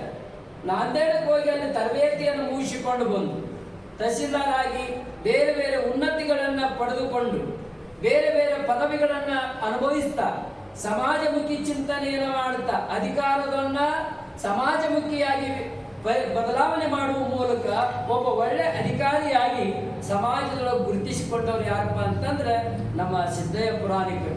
ಕೇವಲ ಅಧಿಕಾರ, ನಮ್ಮ ಬಹಳಷ್ಟು ಜನ ಅಧಿಕಾರಿಗಳು ಅದಾರ್ರಿ, ರಿಟೈರ್ಡ್ ಆದ್ಮೇಲೆ ನಮ್ಮ ಸಮಾಜದ ಬಗ್ಗೆ ಕಳಕಳಿ ಮಾಡ್ತಾರೆ. ರಿಟೈರ್ಡ್ ಆದ್ಮೇಲೆ ನಮ್ಮ ಸಮಾಜಗಳು ಹೆಂಗದಾರ ಅಂದ್ರೆ ರಿಟೈರ್ಡ್ ಆದ್ಮೇಲೆ ನಮ್ಮ ಸಮಾಜಕ್ಕೆ ಬರ್ತಾರೆ, ಸಮಾಜಕ್ಕೆ ಮುಖ ಮಾಡಿಕೊಡ್ತಾರೆ. ನೌಕರಿಯೊಳಗೆ ಇದ್ದಾಗ ನಮ್ಮ ಸಮಾಜ ಇದೆ, 4 ಮಂದಿಗೆ ಏನೋ ಉಪಕಾರ ಮಾಡಬೇಕು, ಏನೂ ಇಲ್ಲ. ನೀವು ಕೇಳಾಕಾದ್ರೂ ನಿಮ್ ಕಡೆ ನೋಡೋದಿಲ್ಲ ಅವರು. ಇಂಥವ್ರು ನಮ್ಮ ಅಧಿಕಾರಿಗಳು ತಗೊಂಡು ಏನು ಮಾಡೋದು, ರಿಟೈರ್ಡ್ ಆದ್ಮೇಲೆ ಬರೋದು, ಅದನ್ನ ಮಾಡೋದ್ರಿ ಇದನ್ನ ಮಾಡೋದು, ನಮ್ಮ ತಲೆ ಕೆಡಿಸಿ ನಾವು ಜನ ಎಲ್ಲ ಅವ್ರ ಮಾತು ಕೇಳಕ್ಕೆ ಹೋಗಿ ಮನೆ ಮಾರಿ ಬಿಟ್ಟು ದಿವಾಳಿ ಅಂತ ಹೋಗೋ ಪರಿಸ್ಥಿತಿ ಬಂದಿರತಕ್ಕಂಥದ್ದು ಇವತ್ತು ನಾವು ನೋಡ್ತೀವಿ. ಆದರೆ ಸಿದ್ದಯ್ಯ ಪುರಾಣಿಕರು ಇಂಥದ್ದು ಮಾಡಲಿಲ್ಲ. ಅಧಿಕಾರದೊಳಗೆ ಇದ್ದಾಗಲೇ ಸಮಾಜವನ್ನು ಕಟ್ಟುವಂತ ಕೆಲಸ ಮಾಡಿದ್ರು, ಸಮಾಜವನ್ನು ಗುರುತಿಸುವಂತ ಕೆಲಸ ಮಾಡಿದ್ರು, ಸಮಾಜದ ಕುಂದು ಕೊರತೆಗಳ ಬಗ್ಗೆ ಚಿಂತನೆ ಮಾಡಿದ್ರು. ತಮ್ಮ ಅಧಿಕಾರದೊಳಗೆ ಬರುವಂತ ಎಲ್ಲ ಅವಕಾಶಗಳನ್ನ ಸಮಾಜದ ಬದಲಾವಣೆಗೆ ಮೀಸಲಿಡುವಂತ ಕೆಲಸವನ್ನ ಮಾಡಿ ಕೊನೆಗೆ ಅವರು IAS ಅನ್ನುವಂಥ ಪದವಿಯನ್ನ ಪೂರ್ತಿ ಮಾಡಿಕೊಂಡು ನಮ್ಮ ಜಿಲ್ಲೆಯ ಅಧಿಕಾರಿಗಳಾಗಿ 1970 ನಮ್ಮ ಜಿಲ್ಲೆಯೊಳಗೆ ಜಿಲ್ಲಾಧಿಕಾರಿಗಳಾಗಿ ಬರ್ತಾರೆ. ಏನು ಅವರ ಸಾಧನೆ. ನಮ್ಮ ಜಿಲ್ಲೆಯೊಳಗೆ ಹಲವಾರು ಕಾರ್ಯಗಳನ್ನ ಅವರು ಮಾಡಿರ್ತಕ್ಕಂಥದ್ದು ನಮ್ಮ ಹಿಂದಿನ ಪೂರ್ವಿಕರು ನೆನೆಸಿಕೊಳ್ತಾರೆ. ಹಾಗೆ ನಮ್ಮ ಬೈಲೊಗರದ ತಿಪ್ಪಿಮಠದ ಬಸವ ಪುರಾಣ ನಡೆದಿತ್ತು. ಪ್ರಥಮ ಬಸವ ಪುರಾಣ. ಆ ಬಸವ ಪುರಾಣದ ಕಾರ್ಯಕ್ರಮದೊಳಗೆ ಬಂದು ಆ ಕಾರ್ಯಕ್ರಮದೊಳಗೆ ಸ್ವಾಮಿಗಳಂದ್ರೆ ಹೇಗಿರಬೇಕು ಅನ್ನುವಂಥ ವಿಚಾರಗಳನ್ನ ನೇರವಾಗಿ ದಿಟ್ಟವಾಗಿ ಹೇಳಿರ್ತಕ್ಕಂಥ ಒಬ್ಬ ಅಧಿಕಾರಿನೂ ಹೌದು, ಹಾಗೇನು ಒಬ್ಬ ಸಮಾಜಮುಖಿ ಚಿಂತಕನು ಅನ್ನುವಂಥ ಮಾತುಗಳನ್ನು ನಾವು ತಿಳ್ಕೊಳ್ಬೇಕು. ಕಾರಣ ಅಂದ್ರೆ ಅವರೊಳಗೆ ಕೊರಗಿದೆ. ಯಾಕಂದ್ರೆ ಚನ್ನವೀರ ದ್ಯಾಂಪುರದ ಚನ್ನ ಕವಿಗಳು, ಅವರ ತಂದೆ ಕಲ್ಲಿನಾಥ್ ಶಾಸ್ತ್ರಿಗಳು, ಅವರೆಲ್ಲ ಸಮಾಜಮುಖಿಯಾಗಿ ದುಡಿದಿರ್ತಕ್ಕಂಥ ಜಂಗಮ ಮನದಂದವರು. ಹಾಗಾಗಿ ಅವರೊಳಗೆ ಒಂದು ಕೊರಗು, ಸಮಾಜಕ್ಕೆ ಏನಾದ್ರು ಕೊಡಬೇಕು, ಸಮಾಜಕ್ಕೆ ಒಂದು ಏನಾರು ಮಾಡಬೇಕು, ತಪ್ಪು ತಡೆಗಳ ಕಂಡಲ್ಲಿ ಅವರೆಲ್ಲ ಹೇಳ್ತಿದ್ರು. ಅವ್ರು ಹೇಳ್ತಿದ್ರು ಮಠದೊಳಗನ ನಗಾರಿಯು ಧನ ಧನ ಅಂತಿತ್ತು ಅಂತ ಏನ್ರಿ, ಮಠದೊಳಗಿನ ನಗಾರಿನೂ ಧನಂ ಧನಂ ಅಂತಿತ್ತ. ಅಂದ್ರ ಕೆಲವರೆಲ್ಲ ಏನ್ ಮಾಡ್ತಾರೆ ಅಂದ್ರೆ ಸಮಾಜ ರೊಕ್ಕ ವಸೂಲು ಮಾಡೋಕ ಸ್ವಾಮಿಗಳು ಮಠಗಳು ಆಗಿರುವಂತದ್ದು ಒಬ್ಬ ಜಂಗಮ ಆಗಿನೂ ಕೂಡ ಈ ಮಾತನ್ನು ಹೇಳ್ತಾರೆ ಅಂತಂದ್ರೆ ಅವರೊಳಗೆ ಸಮಾಜಮುಖಿ ಚಿಂತನೆ ಎಷ್ಟು ದೊಡ್ಡದು ಇದೆ ಅನ್ನುವಂಥ ಮಾತುಗಳನ್ನ ನಾವು ನೀವೆಲ್ಲ ಅರ್ಥ ಮಾಡಿಕೊಳ್ಳಬೇಕಾಗಿರ್ತಕ್ಕಂಥದ್ದು. ಅವರು ಅನೇಕ ನೋವುಗಳನ್ನು ಕೂಡ ಕಾಣ್ತಾರೆ. ಅವರನ್ನ ಬಹಳಷ್ಟು ಜನ ಶೋಷಣೆ ಮಾಡ್ಲಿಕ್ಕೆ ಹೋಗ್ತಾರೆ. ಏನಪ್ಪ ಇವ್ರು ಹಿಂಗ್ ಮಾಡ್ತಾರೆ ಅಂತ ತಿಳ್ಕೊಂಡು ಬಹಳಷ್ಟು ಕಾಡ್ತಾರೆ. ಆದರೆ ಆ ಎಲ್ಲ ಶೋಷಣೆಗಳನ್ನ ಶೋಧಿಸಿ ಅವುಗಳನ್ನ ಎದುರಿಸಿ ಒಬ್ಬ ಸಿದ್ಧಯ್ಯ ಪುರಾಣಿಕ ಏನು ಅನ್ನೋದನ್ನ ಜಗತ್ತಿಗೆ ತೋರಿಸಿಕೊಡುವಂತ ಒಂದು ಸ್ಥಿತಿಯನ್ನ ಅವರು ಸಂಪಾದನೆ ಮಾಡಿಕೊಂಡು ಸಮಾಧಾನ, ತಾಳ್ಮೆ. ಅದೇ ಹೇಳ್ತಾರೆ ಅಕ್ಕ ಮಾಧವಿ, ಲೋಕದೊಳಗೆ ಹುಟ್ಟಿದ ಬಳಿಕ ಸ್ತುತಿ ನಿಂದೆಗಳು ಬಂದರೆ ಸಮಾಧಾನಿಯಾಗಿರಬೇಕು ಅನ್ನುವ ರೀತಿಯೊಳಗ ಸಮಾಧಾನದಿಂದ ಲೋಕದ ಜನರ ಚೇಷ್ಟೆಗಳನ್ನು ತಲೆಗೆ ಹಾಕಿಕೊಳ್ಳದೆ, ಲೋಕದ ಜನರ ಆ ನೋವುಗಳ ಮಾತುಗಳನ್ನ ತಲೆಯೊಳಗೆ ಹಾಕಿಕೊಳ್ಳದೆ, ಅಧಿಕಾರಿ ವರ್ಗದವರು ಕಾಡುವ ವಿಚಾರಗಳನ್ನೆಲ್ಲ ತಲೆ ಹಿಡ್ಕೊಂಡು ಒಬ್ಬ ವ್ಯಕ್ತಿಯಾಗಿ ನಿಂತುಕೊಳ್ತಾರೆ. ಹೀಗೆ ಇರುವಂತ ಸಂದರ್ಭದೊಳಗ ಮೈಸೂರಿನ ಸಾಕ್ಷರ ಭಾರತ ಇದ್ರೊಳಗ ಅವರು ಅಲ್ಲಿ ಅಧಿಕಾರಿಯಾಗಿ ಬರ್ತಾರೆ. ಆ ಸಂದರ್ಭದೊಳಗ ಏನ್ ಮಾಡ್ತಾರೆ ಅಂತಂದ್ರೆ 2 ನಿಘಂಟುಗಳನ್ನ ವಿಶ್ವವಿದ್ಯಾಲಯದಿಂದ ಪ್ರಕಟ ಮಾಡಬೇಕನ್ನುವಂತ ಯೋಚನೆಯೊಳಗಿರುವಂತಹ ಸಂದರ್ಭದೊಳಗ ಅವತ್ತಿನ ಶಿಕ್ಷಣ ಮಂತ್ರಿಯ ಕಾರ್ಯದರ್ಶಿಯಾಗಿರ್ತಕ್ಕಂಥ ಇವರು ಅವ್ರು ಹೇಳ್ತಾರೆ ಇನ್ನೊಂದು 2 ಗ್ರಂಥಗಳನ್ನು ಮಾಡೋಣ್ರಿ ಅಂತ ತಿಳ್ಕೊಂಡು. ಅದಕ್ಕೆ ಸಂಬಂಧಪಟ್ಟಂತ ಇನ್ನೊಬ್ಬ ಮಂತ್ರಿ ಹೇಳ್ತಾರೆ ಇವನ್ ಮಾಡೋದಿದ್ರು 2 ನಾಲೆಗಳನ್ನ ಡ್ಯಾಮ್ಗಳನ್ನು ಕಟ್ಟಿದ್ರೆ ಸಮಾಜ ಮತ್ತು ಪ್ರಕೃತಿ ಬಹಳ ಚಲೋ ಇರ್ತದ ಅಂತೇಳಿ. ಅವು ಇದ್ರು ನಡೀತದೆ ಇದ್ರು ನಡೀತದೆ. ಇವು 2 ಶಬ್ದಕೋಶಗಳು ಈ ಜಗತ್ತಿಗೆ ಪರಿಚಯ ಕೊಡೋದ್ರಿಂದ ಒಂದು ಭಾಷೆ ಶ್ರೀಮಂತವಾಗಿ ಉಳಿತದ, ಜೀವಂತವಾಗಿ ಉಳಿತದ. ಅದಕ್ಕೆ ಇದನ್ನ ಮಾಡಬೇಕು ಅಂದಾಗ ಅವರ ಶಿಕ್ಷಣ ಮಂತ್ರಿಗಳು ಅದಕ್ಕೆ ಒತ್ತಾಯ ಮಾಡಿದಾಗ ಸಿದ್ಧಯ್ಯ ಪುರಾಣಿಕರ ಫಲ ಅವರು ಮಾಡಿದ ಚಿಂತನೆ ಫಲಿಸ್ತದ. 2 ಶಬ್ದಕೋಶಗಳು ವಿಶ್ವವಿದ್ಯಾಲಯದಿಂದ ಪ್ರಕಟವಾಗುವಂತ ಕೆಲಸ ಮಾಡ್ತದ. ಅವು ಇವತ್ತಿಗೂ ಕೂಡ ಜಗತ್ತಿನ ಜನತೆಗೆ ಕನ್ನಡದ ಪರಿಚಯವನ್ನು ಮಾಡಿಕೊಡುವಂತ ಕೆಲಸವನ್ನ ಮಾಡಿರುವುದನ್ನ ನಾವು ನೀವೆಲ್ಲ ನೋಡ್ಲಿಕ್ಕೆ ಸಾಧ್ಯ ಆಗ್ತದ. ಇಂಥ ಒಬ್ಬ ಮಹಾನ್ ವ್ಯಕ್ತಿ, ಇಂಥ ಒಬ್ಬ ಮಹಾನ್ ಯುಗ ಪುರುಷ ಅನ್ನೋದು ಕೂಡ ಅವ್ರಿಗೆ ಅದು ದೊಡ್ಡ ಮಾತೇನಲ್ಲ ಅನ್ನುವಂಥ ಮಾತುಗಳನ್ನು ಹೇಳ್ತಾ, ಕವಿ ಕರೋತಿ ಕಾವ್ಯಾನಿ ರಸಂ ಜಾನಾತಿ ಪಂಡಿತ. ಕವಿ ಅಂದ್ರೆ ಯಾಗಿರ್ಬೇಕು? ಆ ಕಾವ್ಯದೊಳಗೆ ರಸ ಇರಬೇಕು. ಕವಿ ಅಂದ್ರೆ ಯಾಗಿರ್ಬೇಕು? ಆ ಕವಿಯೊಳಗೆ ಕರುಣೆ ಇರಬೇಕು. ಕವಿ ಅಂದ್ರೆ ಯಾಗಿರ್ಬೇಕು? ಅವನ ರಚಿಸಿದ ಕವಿಯೊಳಗೆ ಬದಲಾವಣೆ ಇರಬೇಕು. ಕವಿ ಅಂದ್ರೆ ಯಾಗಿರಬೇಕು? ಕೇಳುಗರ ಮನಸ್ಸನ್ನ ಚಿಂತನೆಗೊಳಪಡಿಸುವಂತ ಆ ಶಬ್ದಗಳು ಇರಬೇಕು. ಅಂದ್ರೆ ಅದಕ್ಕೆ ಏನಂತಾರೆ ಅಂತಂದ್ರೆ ಕವಿ ಅಂತ ಕರೀತಾರೆ, ಅದು ಕಾವ್ಯ ಅಂತ ಕರೀತಾರೆ ಅನ್ನುವಂಥ ಮಾತನ್ನ ಸಂಸ್ಕೃತದ ಶ್ಲೋಕದೊಳಗೆ ಹೇಳ್ತಾರೆ. ಈ ಮಾತಿಗೆ, ಈ ಶುಭಾಷಿತಕ್ಕೆ ಹೊರತಾಗಿರ್ಲಿಲ್ಲ ಅವರು. ಅದನ್ನ ಬಹಳಷ್ಟು ಕರಗತ ಮಾಡಿಕೊಂಡಿರ್ತಕ್ಕಂಥವರು. ಅವರು ಅನೇಕ ಸಂಕಲನಗಳನ್ನ ತರುವಂತ ಕೆಲಸ ಮಾಡ್ತಾರೆ. ಅಂತ ಅನೇಕ ಸಂಕಲನಗಳಲ್ಲಿ ಅವರು ತಮ್ಮ ವಚನಾಂಕಿತವನ್ನಾಗಿ ಸ್ವತಂತ್ರ ಧೀರ ಸಿದ್ದೇಶ್ವರ ಅನ್ನುವಂಥ ಒಂದು ವಚನಾಂಕಿತವನ್ನ ಉಪಯೋಗ ಮಾಡಿಕೊಳ್ತಾರೆ. ಅವಾಗಲೇ ನಮ್ಮ ಮೆಣಸಿನಕಾಯಿ ಸರ್ ಅವ್ರು ಹೇಳಿದ್ರು, ಅದನ್ನ ಒಂದು ವಚನವನ್ನ ತಮಗೆಲ್ಲ ಹೇಳಿದ್ರು. ವಿದ್ಯೆ ಬಂತು, ವಿನಯ ಹೋಯಿತು. ಬುದ್ಧಿ ಬಂತು, ಶ್ರದ್ಧೆ ಹೋಯ್ತು. ಶ್ರದ್ಧೆ ಬಂತು, ವಿವೇಚನೆ ಹೋಯ್ತು. ಸಮೃದ್ಧಿ ಬಂತು, ಸಂಸ್ಕೃತಿ ಹೋಯ್ತು. ವಿಜ್ಞಾನ ಬಂತು, ಸಮಾಧಾನ ಹೋಯ್ತು. ಶರೀರ ಸ್ವಾಸ್ಥ್ಯ ಬಂತು, ಚಿತ್ತ ಸ್ವಾಸ್ಥ್ಯ ಹೋಯ್ತು. ದೀರ್ಘಾಯುಷ್ಯ ಬಂತು, ಜೀವನ ಸ್ವಾಸ್ಥ್ಯ ಹೋಯ್ತು.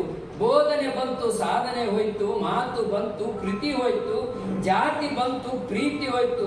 ಸಿದ್ಧಯ್ಯ ಪುರಾಣಿಕ ಬಂದ, ಸ್ವತಂತ್ರ ಧೀರ ಸಿದ್ದೇಶ್ವರ ಹೋದ. ಇವೇನು ನೋಡಿ, ಎಲ್ಲ ಎಂಥ ಮಾತುಗಳನ್ನು ಇದನ್ನು ಒಂದೊಂದು ಸಾಲ ಒಂದು ತಾಸುಗಂಟೆ ಹೇಳ್ಬೋದು. ಅಂತ ಒಂದು ಶಬ್ದ ಜೋಡಣೆಯನ್ನು ಮಾಡಿದ್ದಾರೆ. ವಿದ್ಯೆ ಇವತ್ತು ಯಾರಿಗೆ ಕೊಡ್ತಾ ಇದ್ದಾರೆ? ಮೊದಲಿನ ಕಾಲದೊಳಗೆ SLC PUC ಮಾಡಿದವರೆಲ್ಲ ಮೊನ್ನೆ ಒಬ್ರು ಯಾರೋ ಹೇಳಿದ್ರು, ಏನು ಅಲ್ಟ್ರಾಡ್ ಉದ್ರ ಮಾಡೋದು 7ನೇ ಪಾಸ್ ಆದವರು. ಏನ್ರಿ 7ನೇ ಪಾಸ್ ಆದವರು ಯಾರ್ರಿ? ಅಲ್ಟ್ರಾಡ್. ಅವ್ರೇನ್ ಮಾಡಿದ್ದಾರೆ ಸಮಾಜಕ್ಕೆ? ಅವ್ರು ಮಾಡಿದಷ್ಟು ಕೆಲಸ ನಮ್ಮ ಮಂದಿ ಯಾರು ಮಾಡಿಲ್ಲ. 7ನೇ ಓದಿದಾರಲ್ಲ ಮೊದಲಿನ ಮಂದಿ, ಅವ್ರು ಮಾಡಿದಷ್ಟು ಏನೂ ಮಾಡಿಲ್ಲ. ನಮ್ಮ ಚಚಡಿ ದೇಸಾಯಿ ಏನು ಓದ್ಯಾರ್ರಿ? ಏನೂ ಓದಿಲ್ಲ. ಆದ್ರೆ ಕೆಸಿಡಿ ಕಟ್ಟಲಿಕ್ಕೆ ಮನೆಯ ಹಣವನ್ನು ಕೊಟ್ಟರು. ಇದಕ್ಕಿಂತ ದೊಡ್ಡ ಓದು ಇನ್ನೇನು ಬೇಕು ಸಮಾಜಕ್ಕೆ? ನಾವೆಲ್ಲ ಬಹಳಷ್ಟು ಇವತ್ತು ನಾವು ತಿಳ್ಕೊಳ್ಬೇಕು. ಏನು ಓದಿಲ್ಲ, ಏನು ಓದ್ತಾ ಇದ್ದಾರೆ. ಕೇಳಿ ಸಂಸ್ಥೆಯನ್ನು ಕಟ್ಟಿದ್ರಿ ಸಪ್ತರ್ಷಿಗಳು. ಅವ್ರು ಓದಿ ಎಷ್ಟು ಅಟ್ಟಾಡುದ್ರುಗೌಡ್ರು, ಗಿಲ್ಗಿಚ್ಚಿಯವರು, ಏನು ಅವರೆಲ್ಲ ಅವ್ರು ಓದು ಕಡಿಮೆ ಇರ್ಬೋದು, ಸಮಾಜಮುಖಿ ಚಿಂತನ ಏನಿದಲ್ಲ ಬಹಳ ದೊಡ್ಡದು, ಪಂಡಿತರಿಗಿಂತ ದೊಡ್ಡದು. ಇವತ್ತೇನು BCA MBA ದೊಡ್ಡ ಸಂಶೋಧನೆ ಮಾಡಿದ್ದಾರೆ, 18 ಪದವಿ ಪಡ್ಕೊಂಡಿರ್ತಾರ. ತನ್ನ ಸಮಾಜ ಅಂದ್ರೆ ಗೊತ್ತಿಲ್ಲ, ತನ್ನ ಧರ್ಮ ಅಂದ್ರೆ ಗೊತ್ತಿರೋದಿಲ್ಲ. ಇವರು ಇವತ್ತು ನಮ್ಮ ಸಮಾಜವನ್ನ ಬದಲಾವಣೆ ಮಾಡಿದ್ರು. ಅದಕ್ಕೆ ವಿದ್ಯೆ ಬಂತು, ವಿನಯ ಹೋಯಿತು. ಇವತ್ತು ನಾವೆಲ್ಲ ಅರ್ಥ ಮಾಡಿಕೊಳ್ಬೇಕು, ವಿದ್ಯೆ ಇರೋದು ಯಾವುದಕ್ಕಾಗಿ ಅಂತಂದ್ರೆ ಪುಸ್ತಕಗಳನ್ನು ತಿರುವು ಹಾಕಲಿಕ್ಕಲ್ಲ. ವಿದ್ಯೆ ಇರೋದು ಬದುಕನ ವಿಕಾಸಕ್ಕಾಗಿ. ಮೊದಲಿನ ಕಾಲದೊಳಗೆ ಗುರುಕುಲ ಇರುವಂತ ಕಾಲದೊಳಗ ಹೇಳ್ತಿದ್ರು, 12 ವರ್ಷ ಗುರುಕುಲಕ್ಕೆ ಹೋಗಿ ಕಲ್ತು ಬಂದಾನಂದ್ರೆ ಹೆಣ್ಣು ಕೊಡ್ತಿದ್ರಿ. ಅವ್ 12 ವರ್ಷ ಅಲ್ಲೇ ಅಭ್ಯಾಸ ಮಾಡು. 12 ವರ್ಷದೊಳಗ ಮನೆ ಅಂದ್ರೆ ಏನು, ಹೆಂಡತಿ ಅಂದ್ರೆ ಏನು, ಗಂಡ ಅಂದ್ರೆ ಏನು, ಬಂಧು ಅಂದ್ರೆ ಏನು, ಬಳಗ ಅಂದ್ರೆ ಏನು, ಇವೆಲ್ಲವುಗಳನ್ನು ತಿಳಿದುಕೊಂಡು ಬಂದು ಸಮಾಜದೊಳಗೆ ಒಬ್ಬ ಸಂಸಾರಿಯಾಗಿ ತನ್ನ ಬದುಕನ್ನ, ಸಮಾಜವನ್ನ ಸ್ವಾಸ್ಥ್ಯದೆಡೆಗೆ ತೆಗೆದುಕೊಂಡು ಹೋಗುವಂತದ್ದ ಆ ಸಂಸ್ಕೃತಿಯನ್ನು ಪಡ್ಕೊಂಡು ಬರ್ತಿಲ್ಲ. ಅದು ನಿಜವಾಗಿರ್ತಕ್ಕಂಥ ವಿದ್ಯೆ. ಇವತ್ತು ವಿದ್ಯೆ ಪಡ್ಕೊಂಡವೇನಿದಾನ್ರಿ? ಸಮಾಜ ಬೇಡರಿ, ತನ್ನ ಸಂಸಾರದೊಳಗೆ ತನ್ನ ಹುಟ್ಟಿಗೆ ಕಾಡದಂತ ತಂದೆ ತಾಯಿಗಳನ್ನು ನೋಡುದಿಲ್ಲ. ಇವತ್ತು ಏನ್ ಮಾಡೋದು ಈ ವಿದ್ಯೆ? ಅದಕ್ಕೆ ಹೇಳ್ತಾರೆ, ವಿದ್ಯೆ ಬಂತು ವಿನಯ ಹೋಯ್ತು, ಬುದ್ಧಿ ಬಂತು ಶ್ರದ್ಧೆ ಹೋಯ್ತು. ಇವತ್ತು ಬುದ್ಧಿ ಏನು ನೋಡ್ಬೇಕು? ಶ್ರದ್ಧೆನೇ ಇಲ್ಲ. ಶ್ರದ್ಧೆ ಬಾರದ ಬುದ್ಧಿ ತಗೊಂಡು ಏನು ಮಾಡೋದು? ವಿವೇಚನೆ ಇಲ್ಲದ ಶ್ರದ್ಧೆ ತಗೊಂಡು ಏನ್ ಮಾಡೋದು? ಸಂಸ್ಕೃತಿ ಇಲ್ಲದ ಸಮೃದ್ಧಿ ತಗೊಂಡು ಏನ್ ಮಾಡೋದು? ಶ್ರೀಮಂತರು ಇವತ್ತು ದೊಡ್ಡ ಮನೆ ಕಟ್ಕೊಂಡು ಮನೆ ನೋಡಾಗೋಡವ್ರು ಬಸವಣ್ಣವ್ರು 9ನೇ ಶತಮಾನದೊಳಗೆ ಮನೆ ನೋಡ 12ನೇ ಶತಮಾನ 900 ವರ್ಷಗಳಿಂದ ಹೇಳಿದ್ರು. ಏನು? ಮನೆ ನೋಡ ಬಡವರು, ಮನ ನೋಡ ಘನಮನ ಸಂಪನ್ನರು. ಏನು ಮಾತು ಅವತ್ತು ಗುಡಿಸಿಲ್ಲ. ಅದು ಎಲ್ಲರನ್ನ ಹೃದಯದೊಳಗೆ ಹಿಂಬಿಟ್ಟುಕೊಂಡು ನೋಡುವ ವಿಶ್ವ ಹೃದಯ ಅವರದಾಗಿತ್ತು. ಇವತ್ತು ಮನೆಯೊಳಗ 100 ಮಂದಿ ಮಲ್ಕೊಳ್ಳುವಷ್ಟು ಬೆಡ್ರೂಮ್ ಕಾಟ್ರೋ ಎಲ್ಲ ಇದ್ರು ಕೂಡ ಒಬ್ಬರಿಗೆ ಒಳಗೆ ಬರಕ್ಕೆ ಅವಕಾಶ ಇಲ್ಲ. ನಾಯಿಗಳಿವೆ, ಅದು ಒಂದು ಬಹುವಚನ ಹಾಕಿರ್ತಾರ್ರಿ. ಏನಂತ? ನಾಯಿಗಳಿವೆ ಎಚ್ಚರಿಕೆ. ಅಲ್ಲಿರೋದು ಒಂದ ನಾಯಿ ಇರ್ತೈತಿ. ಅಂದ್ರೆ ಯಾವುವು? ಅದು ನಾಯಿ ಹಾಕ್ತದೆ. ಅಂದ್ರೆ ಈ ಬದುಕು ಇವೆಲ್ಲಗಳು ಒಂದು ಬಂತು, ಒಂದು ಹೋಯ್ತು, ಒಂದು ಬಂತು, ಈಗೆಲ್ಲ ಬಂದದ. ಮನಃಶಾಂತಿ ಇಲ್ಲ. ಇವತ್ತೇನಿಲ್ಲ. ಮೊದಲು ಕುತ್ಕೊಳಕ್ ಹಾಸಕ್ ಚಾಪ್ ಇರ್ಲಿಲ್ರಿ. ಒಂದು ಗೋಣಿ ಚೀಲ ಕೊಟ್ರಿ ಎಷ್ಟು ಪ್ರೀತಿಯಿಂದ ಕೊಂಡಿರ್ತಿದ್ರು. ಇವತ್ತು ಸೋಫಾ ಸೆಟ್ ಇದಾವ. ಯಾರು ಸಮಾಧಾನ ಇದ್ರಿ? ಯಾರು ಸಮಾಧಾನ ಇದೆ? ಅಡಿಗೆ ಮನೆ ಮುಂದೆ ಅವ್ರು ಮಾಡಿ ರೊಟ್ಟಿ ಕೊಡುವ ಒಲೆ ಮುಂದೆ ಕುತ್ಕೊಂಡು ಅಲ್ಲೇ ಊಟ ಮಾಡ್ತೀವಿ. ಎಷ್ಟು ಸಮಾಧಾನ ಇತ್ತು. ಇವತ್ತು ಡೈನಿಂಗ್ ಸೆಟ್ ಇದೆ. ಬದುಕು ಅಪ್ಸೆಟ್ ಆಗಿ ಹೋಗ್ಬಿಡ್ತದೆ, ಕೆಟ್ಟು ಹೋಗ್ಬಿಡ್ತದೆ. ಕಾರಣ ಇವೆಲ್ಲ ಬಂದಾವೆ. ಒಳಗೆ ಮನಸ್ಥಿತಿ ಮಾತ್ರ ಸ್ವಾಸ್ಥ್ಯವಾಗಿಲ್ಲ. ಅದಕ್ಕಾಗಿ ಅವರು ಕಳಕಳಿಯನ್ನು ವ್ಯಕ್ತಪಡಿಸ್ತಾರೆ ಈ ಮಾತಿನೊಳಗೆ. ಇಂಥ ಮಾತುಗಳನ್ನು ಹೇಳ್ತಾವೆ ಅವರು.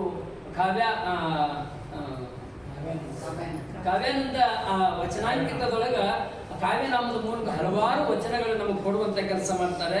ಹೋಮರನಂತ ವಿಶ್ವಕವಿಗಳು ಭಿಕ್ಷೆ ಬೇಡಬೇಕು, ಹೆಂಡ ಮಾರುವವನು ಲಕ್ಷಾಧೀಶರಾಗಬೇಕು, ಇದೇ ನಿನ್ನ ಸಾಮಾಜಿಕ ನ್ಯಾಯವೇನಯ್ಯ, ದುಡಿದವರಿಗೆ ದುಗ್ಗಾನಿ, ದುಡಿಸಿಕೊಳ್ಳುವವರಿಗೆ ಅಷ್ಟೈಶ್ವರ್ಯ, ಇದುವೇ ನಿನ್ನ ಆರ್ಥಿಕ ವ್ಯವಸ್ಥೆ ಏನಯ್ಯ ಅಂತ ಹೇಳ್ತಾರೆ. ವ್ಯವಸ್ಥೆ ನೋಡಿ, ಸಮಾಜದ ವ್ಯವಸ್ಥೆ ಬಗ್ಗೆ ಹೇಳ್ತಾರೆ. ಹೋಮರನಂತ ವಿಶ್ವಕವಿಗಳು ಭಿಕ್ಷೆ ಬೇಡಬೇಕು. ಸಾಹಿತಿಗಳು, ಸಂತರು, ಜ್ಞಾನಿಗಳು, ಅನುಭಾವಿಗಳು ಇವತ್ತು ಸಮಾಜದೊಳಗೆ ಭಿಕ್ಷೆ ಬೇಡ್ತಾರೆ. ಹೆಂಡ ಮಾರುವವರೆಲ್ಲ ತಮ್ಮ ಮನೆಯ ಮೇಲೆ ದೊಡ್ಡ ದೊಡ್ಡ ಹೆಲಿಕಾಪ್ಟರ್ಗಳು ನಿಲ್ಲುವಂತೆ ಮಾಡಿಕೊಂಡಿದ್ದಾರೆ. ಬದುಕಿನ ವಿಪರ್ಯಾಸ ಎಷ್ಟು ಹಿಂಗಿದೆ ಅನ್ನೋದನ್ನ ಅವತ್ತೇ ಅವರು ನಮ್ಮ ಸಿದ್ದಯ್ಯ ಪುರಾಣಿಕರು 200 ವರ್ಷಗಳ ಹಿಂದೆನೆ ಅವರು ಹೇಳ್ತಾರಂತಂದ್ರೆ ಅವರ ಆ ಚಿಂತನೆ ಎಷ್ಟು ದೂರದ ಚಿಂತನೆ ಅನ್ನುವಂಥದ್ದು ನಾವೆಲ್ಲ ಅರ್ಥ ಮಾಡಿಕೊಳ್ಳಬೇಕಾಗಿರ್ತಕ್ಕಂಥದ್ದು. ಅವರ ಕಾವ್ಯದೊಳಗ ಸಮಾಜ ಇದೆ, ಸಂಸ್ಕೃತಿ ಇದೆ, ಮನೆ ಇದೆ, ಬದುಕು ಇದೆ, ಬದುಕುವ ನೆಲೆ ಇದೆ, ಬೆಳಕು ಇದೆ. ಎಂತ ಮಾತುಗಳನ್ನ ಅವ್ರು ಹೇಳ್ತಾರೆ. ಬಹುಶಃ ಆ 12ನೇ ಶತಮಾನದ ಶರಣರ ಒಟ್ಟು ಆ ಚಿಂತನ ಅವರ ತಂದೆ ತಾಯಿಗಳ ಮೂಲಕ ಇವರು ಬಂದಿದೇನೋ ಅನ್ನೋ ರೀತಿಯೊಳಗ ಆ ವಚನಗಳನ್ನ ನಮಗೆ ಕೊಡುವಂತ ಕೆಲಸವನ್ನು ಮಾಡ್ತಾರೆ. ಪ್ರೀತಿಸುವ ಹೃದಯ ಒಂದಿದ್ದರೆ ಎಲ್ಲ ಇದ್ದ ಹಾಗೆ, ಅದಿಲ್ಲದಿದ್ದರೆ ಎಲ್ಲ ಇದ್ದು ಇಲ್ಲದಂತ ಹೃದಯ. ಸತ್ಯ ದರ್ಶನ ಸ್ನಿಗ್ಧ ಹೃದಯದ ಮೂಲಕ, ಶಿವದ ಸಂಪಾದನೆ ಶುದ್ಧ ಹೃದಯದ ಮೂಲಕ, ಸುಂದರದ ಸಾಧನೆ ಸಮೃದ್ಧ ಹೃದಯದ ಮೂಲಕ, ಗುರಿಗಳಲ್ಲಿ ಗುರಿ ಸಹೃದಯದ ಸೃಷ್ಟಿ, ಸಾಧನಗಳಲ್ಲಿ ಸಾಧನ ಹೃದಯದ ದೃಷ್ಟಿ, ಸಿರಿವಂತಿಕೆಯನ್ನು ಬಿಡು ಹೃದಯವಂತಿಕೆಯನ್ನು ಬಿಡದೆ ಕೊಡು ಸ್ವತಂತ್ರ ಧೀರ ಸಿದ್ದೇಶ್ವರ. ಅವ್ರು ಏನ್ ಕೇಳ್ತಾರೆ ಅಂತಂದ್ರೆ ಪ್ರಾರ್ಥನೆಯನ್ನು ಮಾಡ್ತಾರೆ, ನನಗೇನು ಬೇಡ ಹೃದಯವಂತಿಕೆಯನ್ನು ಕೊಡು ಅಂತ ಕೇಳ್ತಾರೆ. ಎಲ್ಲ ಹೃದಯವಂತಿಕೆ ಇದ್ರೆ ಎಲ್ಲವೂ ಇದ್ದಂತೆ. ಹೃದಯವಂತಿಕೆ ಇಲ್ಲ ಅಂತಂದ್ರೆ ಏನಿದ್ರು ಕೂಡ ಅವೆಲ್ಲ ವ್ಯರ್ಥ ಅನ್ನುವ ಮಾತುಗಳನ್ನ ಈ ಸಾಲುಗಳಲ್ಲಿ ಬಹಳಷ್ಟು ಚೆನ್ನಾಗಿ ಅಲ್ಲಿ ವಿಡಂಬನೆಯನ್ನು ಮಾಡ್ತಾರೆ. ಈ ನಮ್ಮ ಸಮುದಾಯದ ವಿಚಾರಗಳನ್ನ ವಿಡಂಬನೆಯನ್ನು ಮಾಡ್ತಾರೆ. ಏನಿದ್ರೆ ಏನ್ ತೆಗೆದುಕೊಂಡು ಏನ್ ಮಾಡೋದು, ಹೃದಯವಂತಿಕೆನೇ ಇಲ್ಲಲ್ಲ. ಅಪ್ಪ ಅವ ದೊಡ್ಡ ಶ್ರೀಮಂತರಿರ್ತಾರೆ, ಮಗನಿಗೆ ಒಂದು ರೀತಿ ಪ್ರೀತಿ, ಮಗಳಿಗೆ ಇನ್ನೊಂದು ರೀತಿ ಪ್ರೀತಿ, ಇಬ್ಬರಲ್ಲಿ ವ್ಯತ್ಯಾಸ. ಇಬ್ರು ಗಂಡು ಮಕ್ಕಳಿದ್ರೆ ಒಬ್ಬ 1.5 ಲಕ್ಷ 1.5 ಲಕ್ಷ ರೂಪಾಯಿ ಸಂಬಳ ತರ್ತಾನಂದ್ರೆ ಅವ್ನಿಗೆ ಹೆಚ್ಚಿನ ಪ್ರೀತಿ. ಅಲ್ಲೇ ಊರಾಗ ಯಾವುದೋ ಒಂದು ಸಣ್ಣ ಕಂಪ್ನಿ ಒಳಗೆ ಕೆಲಸ ಮಾಡ್ತಾನಂದ್ರೆ ಸಣ್ಣ ಪ್ರೀತಿ ತೋರಿಸುವಂತ ಕೆಲಸವನ್ನು ನಾವು ಮಾಡ್ತೀವಿ. ಇದು ಆಗಬಾರದು ಅನ್ನೋದು ನಮ್ಮ ಸಿದ್ಧೇಯ ಪುರಾಣಿಕರ ಚಿಂತನ. ಭಾರತ ಕರ್ನಾಟಕ ಇದು ನನ್ನ ಸಪ್ತಾಕ್ಷರಿ ಮಂತ್ರವಯ್ಯ ಅಂತ. ಭಾರತ ಕರ್ನಾಟಕ 7 ಅಕ್ಷರಗಳು ಬರ್ತವೆ. ಇದು ನನ್ನ ಭಾರತ, ಇದು ನನ್ನ ಕರ್ನಾಟಕ, ಇದು ನನ್ನ ಸಪ್ತಾಕ್ಷರಿ ಮಂತ್ರವಾಗಿ ಅವರು ತೆಗೆದುಕೊಳ್ತಾರೆ. ಕನ್ನಡ ಬಸವ ಇದು ನನ್ನ ಷಡಕ್ಷರಿ ಮಂತ್ರವಯ್ಯ.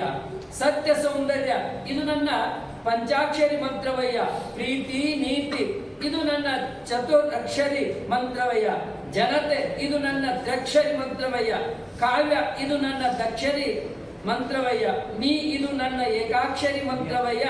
ಸ್ವತಂತ್ರ ಧೀರ ಸಿದ್ದೇಶ್ವರ ಅನ್ನುವಂಥ ಮಾತನ್ನು ಭಾರತ ಕರ್ನಾಟಕ ಜೊತೆಗೆ ಬಸವಣ್ಣ, ಹಾಗೆ ಸತ್ಯ ಮತ್ತು ಸೌಂದರ್ಯ, ಪ್ರೀತಿ ನೀತಿ, ಜನತೆ, ಕಾವ್ಯ ಅನ್ನುವಂಥ ಶಬ್ದಗಳ ಮೂಲಕ ಒಂದು ಹೊಸ ಚಿಂತನವನ್ನ ಸಮುದಾಯಕ್ಕೆ ಕೊಡುವಂತ ಕೆಲಸವನ್ನು ಮಾಡ್ತಾರೆ. ಫಲವಿತ್ತ ರೆಂಬೆ ಬಾಗುತ್ತದೆ, ಗೊನೆ ಹೊತ್ತ ಬಾಳೆ ಬಾಗುತ್ತದೆ, ತೆನೆ ಹೆತ್ತ ದಂಟು ಬಾಗುತ್ತದೆ, ಏನೇನು ಇಲ್ಲದ ಬೀಗುತ್ತದೆ ನೋಡ ಸ್ವತಂತ್ರ ಧೀರ ಸಿದ್ದೇಶ್ವರ. ಫಲವಿತ್ತ ರೆಂಬೆ ಬಾಗುತ್ತದೆ. ಬಾಳೆ ಕೊನೆ ನೋಡಿದ್ರೆ ನೀವು, ಅದು ಬಾಳೆ ಹಣ್ಣಾಯ್ತು ಅಂದ್ರೆ ಪೂರ್ತಿ ಕೆಳಮುಖವಾಗಿ ಬಾಗಿರ್ತದೆ. ಭತ್ತದ ಹೊಡೆ ಆಯ್ತು ನೋಡ್ರಿ, ಅದು ಬಾಗಿರ್ತದೆ. ಆದ್ರೆ ರಾಗಿ ಮಾತ್ರ ಬಾಗುದಿಲ್ಲ, ಹಿಂಗ ನಿಂತಿರ್ತದೆ ರಾಗಿದ್ದೇನೆ.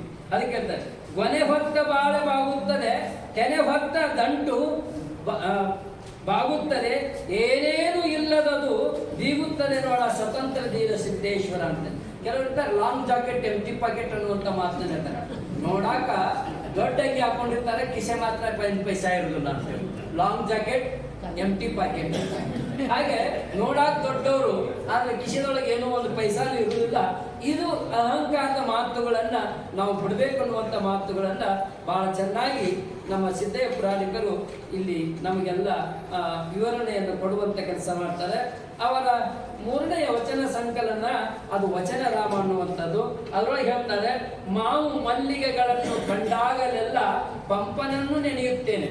ನೋಡ್ರಿ, ಸಮಾಜದೊಳಗ ಹುಟ್ಟಿರ್ತಕ್ಕಂಥ ಸಿದ್ಧೇಯ ಪುರಾಣಿಕರು ಹೇಳ್ತಾರೆ, ಮಾವು ಮಲ್ಲಿಗೆಗಳನ್ನ ಕಂಡಾಗಲೆಲ್ಲ ಪಂಪನನ್ನು ನೆನೆಯುತ್ತೇನೆ, ಸಂಪಿಗೆ ಸೇವಂತಿಗಳನ್ನು ಕಂಡಾಗಲೆಲ್ಲ ಹರಿಹರನನ್ನು ನೆನೆಯುತ್ತೇನೆ, ಗುಲಾಬಿಗಳನ್ನು ಕಂಡಾಗಲೆಲ್ಲ ಉಮರುಗ ಹಫೀಜರನ್ನು ನೆನೆಯುತ್ತೇನೆ, ಕರಕೀರ ವಾಣಿಯರನ್ನು ಕಂಡಾಗಲೆಲ್ಲ ಲಕ್ಷ್ಮೀಶನನ್ನು ನೆನೆಯುತ್ತೇನೆ, ಮಲೆನಾಡನ್ನು ಕಂಡಾಗಲೆಲ್ಲ ಕುವೆಂಪು ಅವರನ್ನು ನೆನೆಯುತ್ತೇನೆ, ಶ್ರಾವಣ ಬಂದಾಗಲೆಲ್ಲ ಬೇಂದ್ರೆಯವರನ್ನು ನೆನೆಯುತ್ತೇನೆ, ಸ್ವತಂತ್ರ ಧೀರ ಸಿದ್ದೇಶ್ವರ. ಏನನ್ನೇ ಯಾರನ್ನೇ ನೆನೆದರೂ ನಿನ್ನನ್ನೇ ನಾನು ನೆನೆಯುತ್ತೇನೆ ಅಂತ ಹೇಳ್ತಾರೆ. ನೋಡಿ ಎಂತ ಮಾತನ್ನ ಹೇಳ್ತಾರೆ. ಇಲ್ಲೆಲ್ಲ ಒಬ್ಬೊಬ್ಬ ಕವಿಗಳನ್ನು ತೆಗೆದುಕೊಂಡಾರೆ. ಅಂದ್ರೆ ಆ ಭಾಗದೊಳಗಿದ್ದುಕೊಂಡು, ಆ ಪರಿಸರದೊಳಗಿದ್ದುಕೊಂಡು ಪ್ರಕೃತಿಯನ್ನು ಶ್ರೀಮಂತಗೊಳಿಸಿದಂತ ಒಬ್ಬ ಮಹಾನುಭಾವರನ್ನು ನೆನೆಯುವ ಮೂಲಕ ಯಾರು ನೆನೀತಂದ್ರೆ ಇದಕ್ಕೆಲ್ಲ ಕಾರಣವಾಗಿರ್ತಕ್ಕಂಥ ಅವನ್ನ ನಾನು ನೆನೀತಂತೆ. ರಾಷ್ಟ್ರಕವಿ ಕುವೆಂಪು ಅವರು ನೆನೀತಾರೆ. ಯಾಕೆ ನೆನೀತಾರೆ ಅಂತಂದ್ರೆ, ಒಮ್ಮೆ ರಾಷ್ಟ್ರಕವಿ ಕುವೆಂಪು ಅವರಿಗೆ ಜ್ಞಾನಪೀಠ ಪ್ರಶಸ್ತಿ ಬಂದಂತ ಸಂದರ್ಭದೊಳಗೆ ನಮ್ಮ ಕರ್ನಾಟಕದ ಮಂತ್ರಿಗಳು ಕರ್ನಾಟಕ ಸರ್ಕಾರದ ಕಾರ್ಯದರ್ಶಿಗಳನ್ನು ಕೊಟ್ಟು ಮೈಸೂರಿಗೆ ಕಳಿಸ್ತಾರೆ. ಉದಯ ರವಿ ಮನೆಯೊಳಗಿದ್ರು ಕಳಿಸ್ತಾರೆ ಅಭಿನಂದನೆಗಳನ್ನು ತಿಳಿಸಕ್ಕೆ ಜ್ಞಾನಪೀಠ ಪ್ರಶಸ್ತಿ ಬಂದ ಸಲುವಾಗಿ. ಅವಾಗ ಆ ಸೆಕ್ರೆಟರಿ ಅವರು ಮೈಸೂರಿಗೆ ಹೋಗ್ತಾರೆ. ಉದಯ ರವಿ ಮನೆಯೊಳಗ ಇದ್ರು, ಒಳಗಡೆ ಹೋಗ್ತಾರೆ. ತಾವು ಯಾರು ಅಂತ ಕೇಳ್ತಾರೆ ಕುವೆಂಪು. ನಾವು ಹಿಂಗೆ ಸರ್ಕಾರದಿಂದ ಬಂದಿವಿ, ಇಂಥ ತಾರೀಕಿಗೆ ನಿಮ್ಗೆ ಸನ್ಮಾನ ಇಟ್ಕೊಂಡಿವಿ, ಅದಕ್ಕೆ ನಿಮಗೆ ಇದನ್ನ ಅಭಿನಂದನೆಗಳು ಹೇಳಲಿಕ್ಕೆ ಬಂದಿದ್ದೀವಿ ಸರ್ಕಾರದ ವತಿಯಿಂದ ಅಂತ ತಿಳ್ಕೊಂಡು ಹೇಳಿದಾಗ, ನನಗಿದೆಲ್ಲ ಬೇಡಪ್ಪ, ನಮ್ದು ಆಸೆ ಇದೆ ಅಂತ ಕೇಳ್ತಾರೆ. ಏನು ಅಂತ, ನಾನು ಹುಟ್ಟಿದ ಕಾಡನ್ನು ನೋಡಬೇಕು, ನೋಡಿ ಮಲೆನಾಡ ಕಾಡನ್ನ ನೋಡಬೇಕೆಂಬ ಬಯಕೆಯನ್ನ ಹೇಳಿದಾಗ ಸರ್ಕಾರಕ್ಕೆ ಅದನ್ನು ಅಸಾಧ್ಯ ಏನ್ರಿ. ಆಯ್ತು ಅಂದ್ರೆ ಹೋಗಿ ಮಂತ್ರಿಗೆ ಹೇಳ್ತಾರೆ, ಮಾರನೇ ದಿವಸ ಹೆಲಿಕಾಪ್ಟರ್ ವ್ಯವಸ್ಥೆ ಆಗ್ತದ. ಮೈಸೂರಿಂದ ಕುವೆಂಪು ಅವ್ರನ್ನ ಹೆಲಿಕಾಪ್ಟರ್ ಮೇಲೆ ಕರ್ಕೊಂಡೋಗಿ ಯಾವ ತೀರ್ಥಹಳ್ಳಿ ಬಂದಾಗ ಕುವೆಂಪು ಅವರು ಹುಟ್ಟಿದ ಕಾಡು ಬಂದಾಗ ಹೇಳ್ತಾರೆ, ಇದು ನಿಮ್ಮ ಕಾಡು, ನಿಮ್ಮ ಊರು, ನಿಮ್ಮ ತೀರ್ಥಹಳ್ಳಿ, ಕುವೆಂಪು ಕುಪ್ಪಳ್ಳಿದು ಅಂತ ತಿಳ್ಕೊಂಡು ಹೇಳಿದಾಗ ಕೆಳಗೆ ನೋಡ್ತಾರೆ, ಕಣ್ಣೀರು ಹಾಕಕ್ ಶುರು. ಆ ಕಾಡನ್ನು ನೋಡಿದಾಗ ಕಣ್ಣೀರು ಹಾಕಕ್ ಶುರು ಮಾಡ್ತಾರೆ. ಕಣ್ಣೀರು ಹಾಕಕ್ ಶುರು ಮಾಡಿದಾಗ ಸೆಕ್ರೆಟರಿ ಕೇಳ್ತಾರೆ, ಕಾರ್ಯದರ್ಶಿ ಕೇಳ್ತಾರೆ ಸರ್ಕಾರದ, ಅಲ್ರಿ ನೀವು ಹುಟ್ಟಿದ ನೆಲವನ್ನ ಮೇಲಿಂದ ನೋಡಿದಾಗ ಖುಷಿ ಪಡೆದು ಬಿಟ್ಟು ಕಣ್ಣೊಳಗೆ ದಳ ದಳ ನೀರು ಯಾಕೆ ಸುರಿತಾವ ಅಂತ ಕೇಳಿದಾಗ, ನಾನು ಸಣ್ಣವನಿದ್ದಾಗ ಕಾಡು ಇಟ್ಟು ಸೊರಗಿರ್ಲಿಲ್ಲ ಅಂತ. ಎಷ್ಟು ಸಂಪದ್ಭರಿತವಾಗಿತ್ತು ಈ ಕಾಡು, ಇವತ್ತು ಎಷ್ಟು ನಾಶವಾಗಿದೆಲ್ಲ ಅಂತಿಕೊಂಡು. ಆ ಕಾಡು, ಹಸಿರು ಕಾಡನ್ನು ನೋಡಿದಾಗ, ದಟ್ಟ ಕಾಡನ್ನು ನೋಡಿದ ಈ ಕಣ್ಣುಗಳು ಇವತ್ತು ಸ್ವರ್ಗಿದ ಕಾಡನ್ನು ನೋಡ್ಬೇಕಾಗ್ತಲ್ಲ ಅಂತ ತಿಳ್ಕೊಂಡು ಕಣ್ಣೀರನ್ನು ಹಾಕ್ತಾರೆ. ಅದಕ್ಕೆ ಸಿದ್ದಯ್ಯ ಪುರಾಣಿಕರು ಹೇಳ್ತಾರೆ, ಕುವೆಂಪು ಅವರನ್ನು ನೆನೀತೀನಿ ಯಾವಾಗ ಮಲೆನಾಡ ಕಂಡಾಗಲಿಲ್ಲ. ಇಂಥ ಮಾತುಗಳನ್ನು ಹೇಳ್ತಾರೆ. ಈ ಚಿಂತನೆ ಇವತ್ತು ನಮಗಿದೆ ಅನ್ರಿ. ಪರಿಸರದ ಚಿಂತನೆ ನಮಗಿಲ್ಲ ಇವತ್ತು, ಪ್ರಕೃತಿಯ ಚಿಂತನೆ ಇಲ್ಲ, ಸಂಸಾರದ ಚಿಂತನೆ ಇಲ್ಲ. ಸುಮ್ಮನೆ ಒಂದೆರಡು ಶಬ್ದಗಳನ್ನು ಜೋಡಿಸಿ ಒಂದು ಕಾವ್ಯವನ್ನು ಬರಿತಾ ಇದ್ದೀನಿ, ಒಂದು ಕವನವನ್ನು ಬರಿತಾ ಇದ್ದೀನಿ ಅನ್ನೋ ರೀತಿಯೊಳಗ ನಾವುಗಳೆಲ್ಲ ಇವತ್ತು ಸಾಹಿತಿಗಳಾಗ್ಲಿಕ್ಕೆ ಹೊರಟಿದ್ದೀವಿ. ನಿಜವಾಗ್ಲೂ ಆದರೆ ಸಾಹಿತಿ ಹೆಂಗಾಗ್ಬೇಕಂದ್ರೆ ದ.ರಾ. ಬೇಂದ್ರೆ ಹಂಗಾಗಬೇಕು, ರಾಷ್ಟ್ರಕವಿ ಕುವೆಂಪು ಆಗಬೇಕು, ಹಾಗೇನೆ ನಮ್ಮ ಯಾರು ಶಿವರಾಮ್ ಕಾರಂತರಂತೆ, ಚನ್ವಿ ಕಣಿವೆ ಅಂತೆ, ಏನು ಅವರ ಆ ಶಬ್ದದೊಳಗ ಎಂಥ ಕರುಣೆಯ ರಸ ಹರಿದು ಬರ್ತದೆ ಚನ್ವೀರ್ ಕಣಿವೆಯರುವಂತ ಆ ಕಾವ್ಯದಲ್ಲಿ ಅನ್ನುವಂಥದ್ದು. ನಮ್ಮ ಪ್ರಕೃತಿಯನ್ನ ತಿಳಿದುಕೊಂಡಂತ ಸಿದ್ದಯ್ಯ ಪುರಾಣಿಕರು ಅದು ಒಂದು ಪ್ರಸಿದ್ಧವಾಗಿರ್ತಕ್ಕಂಥ ಆಕಾಶವಾಣಿಯೊಳಗ ಈಗಲೂ ಕೂಡ ವಾರಕ್ಕೊಮ್ಮೆ ಆದ್ರೂ ಈ ಪದ್ಯ ಬರುತ್ತದೆ, ಈ ಹಾಡು. ಅದು ಯಾವ್ದಂತಂದ್ರೆ, ಪ್ರಕೃತಿಯೇ ಗುರು, ಗಗನವೇ ಲಿಂಗವು, ಜಗವೇ ಕೂಡಲ ಸಂಗಮ, ಹುಡಿಯ ಭಸ್ಮವು, ಹುಲ್ಲೆ ಪತ್ರಿಯು, ಜಡವಿದೆಲ್ಲವೂ ಜಂಗಮ. ಇದು ಒಂದು ಪ್ರಸಿದ್ಧವಾಗಿರುವಂತ ಒಂದು ಕವನ ಇದೆ. ಇವತ್ತಿಗೂ ಕೂಡ ಈ ಪ್ರಕೃತಿಯನ್ನ ಕುರಿತು, ಪ್ರಕೃತಿ ಇದ್ದರೆ ಈ ಪ್ರಕೃತಿ ಇರ್ಲಿಕ್ಕೆ ಸಾಧ್ಯ, ಪ್ರಕೃತಿನೇ ಇರ್ಲಿಲ್ಲ ಅಂದ್ರೆ ಈ ಪ್ರಕೃತಿ ಬದುಕೋದು ಬಹಳ ಕಷ್ಟ ಸಾಧ್ಯ. ಅದಕ್ಕಾಗಿ ಈ ಹೊರಗಡೆಯ ಪಂಚಭೂತಗಳು ಎಷ್ಟು ಅವಶ್ಯಕತೆ ಇದಾವೋ ಆ ಅವಶ್ಯಕತೆಗಳು ನಾವು ಕಾವ್ಯಗಳನ್ನು ರಚನೆ ಮಾಡ್ತಕ್ಕಂಥವ್ರು, ಕವಿಗಳಾಗಿರ್ತಕ್ಕಂಥವ್ರು, ಸಾಹಿತಿಗಳಾಗಿರ್ತಕ್ಕಂಥವ್ರು, ಏನಾದ್ರೂ ಬರಿಬೇಕಾಗಿರ್ತಕ್ಕಂಥವ್ರು ಈ ಪಂಚಭೂತಗಳ ಕುರಿತು ಬರಿಬೇಕಾಗಿರ್ತಕ್ಕಂಥದ್ದು. ಅವುಗಳನ್ನು ಉಳಿಸುವಲ್ಲಿ ನಮ್ಮದೇನಾದ್ರೂ ಒಂದಿಷ್ಟು ತ್ಯಾಗ ಮಾಡ್ಬೇಕಲ್ಲ. ಶಬ್ದದ ಮೂಲಕ ನೀರು ಗಿಡ ನೆಡಕ್ಕೆ ಹೋಗಬೇಕಾಗಿಲ್ಲ, ಆದ್ರೆ ಗಿಡಗಳನ್ನು ನೆಡುವಂತ ಮನಸ್ಸನ್ನ ಹುಟ್ಟು ಹಾಕಬೇಕಾದಂತ ಅವಶ್ಯಕತೆ ಇದೆ. ಇವತ್ತು ಭೂಮಿ ಇಳಿದ್ರೆ ಮನುಷ್ಯನ ಅಸ್ತಿತ್ವ, ಜೀವಿಗಳ ಅಸ್ತಿತ್ವ. ಭೂಮಿನೇ ಇಲ್ಲ ಅಂತಂದ್ರೆ ನಾವೆಲ್ಲಿ ಬದುಕಲಿಕ್ಕೆ ಸಾಧ್ಯ ಇದೆ? ಇವತ್ತು ನೀವೆಲ್ಲ ಸಣ್ಣವ್ರು, ಎಲ್ಲ ಹಿರಿಯರಿದ್ದೀರಿ. ನೀವು ಸಣ್ಣವ್ರು ಇದ್ದಾಗ ಭೂಮಿ ಎಷ್ಟು ಕಾಣ್ತಿತ್ತು, ಎಲ್ಲಿ ನೋಡಿದಲ್ಲೆಲ್ಲ ಬೆಳೆಗಳು ಕಾಣ್ತಿದ್ದು. ಆದ್ರೆ ಇವತ್ತು ನೀವೇ ನೋಡಕ್ ಹೋದ್ರೆ ಎಲ್ಲಾ ಕಡೆ ಮನೆಗಳು ಕಾಣ್ತಾ ಇದ್ದಾವೆ. ಇದು ಮುಂದೆ ನಾವು ಏನ್ ತಿನ್ನೋದು ಅನ್ನೋದು ನಾವು ಚಿಂತನೆ ಮಾಡಬೇಕಾಗಿರ್ತಕ್ಕಂಥದ್ದು. ಅದಕ್ಕಾಗಿ ಕವಿಯಾಗಿರ್ತಕ್ಕಂಥವ್ರು ಕೇವಲ ಒಂದು ಹುಡುಗನ ನಡುವಿನ ಸಂವಾದವನ್ನು ಬರೆಯೋದಲ್ಲ, ಆ ಒಂದು ಪ್ರೀತಿಯನ್ನ ಚಿತ್ರಣ ಮಾಡೋದಲ್ಲ, ಅದು ಬದುಕನ್ನ ತೋರಿಸುವಂತ ಕೆಲಸವನ್ನ ನಾವು ಮಾಡಬೇಕಾಗಿರ್ತಕ್ಕಂಥದ್ದು. ಇಲ್ಲಿ ಕಾವ್ಯಾನಂದರು ಅನೇಕ ಉಪಮೆಗಳನ್ನ, ಉದಾಹರಣೆಗಳನ್ನು ಕೊಡುವ ಮೂಲಕ ತಮ್ಮ ಸಾಹಿತ್ಯವನ್ನ ಸಶಕ್ತಗೊಳಿಸುವಂತ ಕೆಲಸ ಮಾಡ್ತಾರೆ. ಸುಟ್ಟ ಸಗಣಿ ಶುದ್ಧವಾಗಿ ಭಸ್ಮವಾಗುತ್ತದೆ, ಸುಟ್ಟ ಅದಿರು ಶುದ್ಧವಾಗಿ ಧಾತುವಾಗುತ್ತದೆ, ಸುಟ್ಟ ಗಂಧದ ಚೆಕ್ಕೆ ಬಗೆಯಾಗಿ ಮಗಮಗಿಸುತ್ತದೆ, ಸುಟ್ಟ ಕನಕ ಪಕ್ವವಾಗಿ ರೊಟ್ಟಿಯಾಗುತ್ತದೆ, ಸುಡು ನಿನ್ನ ದುರ್ಗುಣವ ಸುಟ್ಟ ದುರ್ಗುಣ ಶುದ್ಧವಾಗಿ ಸದ್ಗುಣವಾಗುತ್ತದೆ, ಸುಡು ನಿನ್ನ ಕರ್ಮವ ಸುಟ್ಟ ಕರ್ಮ ನಿರ್ಮಲವಾಗಿ ಧರ್ಮವಾಗುತ್ತದೆ, ಸುಡು ನಿನ್ನ ಹಮ್ಮು ಬಿಂಬಗಳ ಸುಟ್ಟು ಹಮ್ಮು ಶುದ್ಧವಾಗಿ ಶಿವವಾಗುತ್ತದೆ ಅನ್ನುವಂಥ ಮಾತನ್ನು ಹೇಳುವ ಮೂಲಕ ನಾವು ಸುಡಬೇಕಾದಂಥದ್ದು ಈಗ ಏನಿದೆ ಅಂತಂದ್ರೆ ಕಾಮ, ಕ್ರೋಧ, ಮೋಹ, ಲೋಭ, ಮದ, ಮತ್ಸರ ಅನ್ನುವಂಥ ಈ ದುರ್ಗುಣಗಳನ್ನ ಸುಡಬೇಕಾದದ್ದು. ಈ ದುರ್ಗುಣಗಳು ಇವತ್ತು ಸಮುದಾಯದೊಳಗೆ ಪ್ರತಿಯೊಬ್ಬ ಮನುಷ್ಯನಲ್ಲಿ ತಾಂಡವಾಡ್ತಾ ಇದ್ದಾವೆ. ಏನಾದ್ರು ಚಿತ್ರ ಇವತ್ತು ಈ ರೋಡಲ್ಲಿ ಕಂಡ್ತಂದ್ರೆ 8 ದಿವಸ ಇವತ್ತು ನಾವು ಟಿವಿ ಆರ್ ತೋರಿಸ್ತಾರೆ. 8 ದಿವಸ ನೋಡ್ತಾ ಇದ್ರಲ್ಲ, 8 ದಿನ ಬೆಳಗ್ಗಿಂದ ಸಂಜೆ ಮಾಡಿ ಒಟ್ಟ ಬಿಡುವಿಲ್ಲದ ಆ ದೃಶ್ಯ, ಒಂದೇ ದೃಶ್ಯ ಇಲ್ಲ.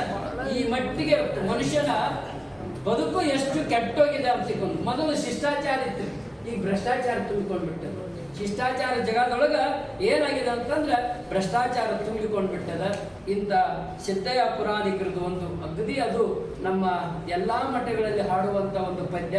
ಅದು ಏನಂತಂದ್ರೆ ಬಸವನ ಬೆಳಕೆ ಎಲ್ಲಾಡಿ ಬಂದೆ, ಭಾರತವೆಲ್ಲ ಸುತ್ತಾಡಿ ಬಂದೆ, ನಿಟ್ಟುಸಿರದೆಯನ್ನು ಬೆಳಗಿಸಿ ಬಂದೆ, ನಿರಾಶೆಯದೆಯನ್ನು ತೊಲಗಿಸಿ ಬಂದೆ, ಹೆಣ್ಣಿನ ಕಂಬನಿ ಬತ್ತಿಸಿ ಬಂದೆ, ಆಶಾ ಜ್ಯೋತಿಯ ಹೊತ್ತಿಸಿ ಬಂದೆ, ದೀನರ ಬಾಳನ್ನು ಮುಸುಕಿದ ಕಾಳವ ಕವಳಿಸಿ ಬಂದೆ, ಧವಳಿಸಿ ಬಂದೆ ಅಂತಿಕೊಂಡು ಬಸವಣ್ಣನವರು. ಇವತ್ತು ಬಸವಣ್ಣನವರು ಬಂದಾಗಿನಿಂದ ಹೆಣ್ಣು ಮಕ್ಕಳು ಕಣ್ಣೀರು ಒರೆಸಿದ್ದಾರೆ, ಬದುಕನ್ನು ಶ್ರೀಮಂತಗೊಳಿಸಿದ್ದಾರೆ.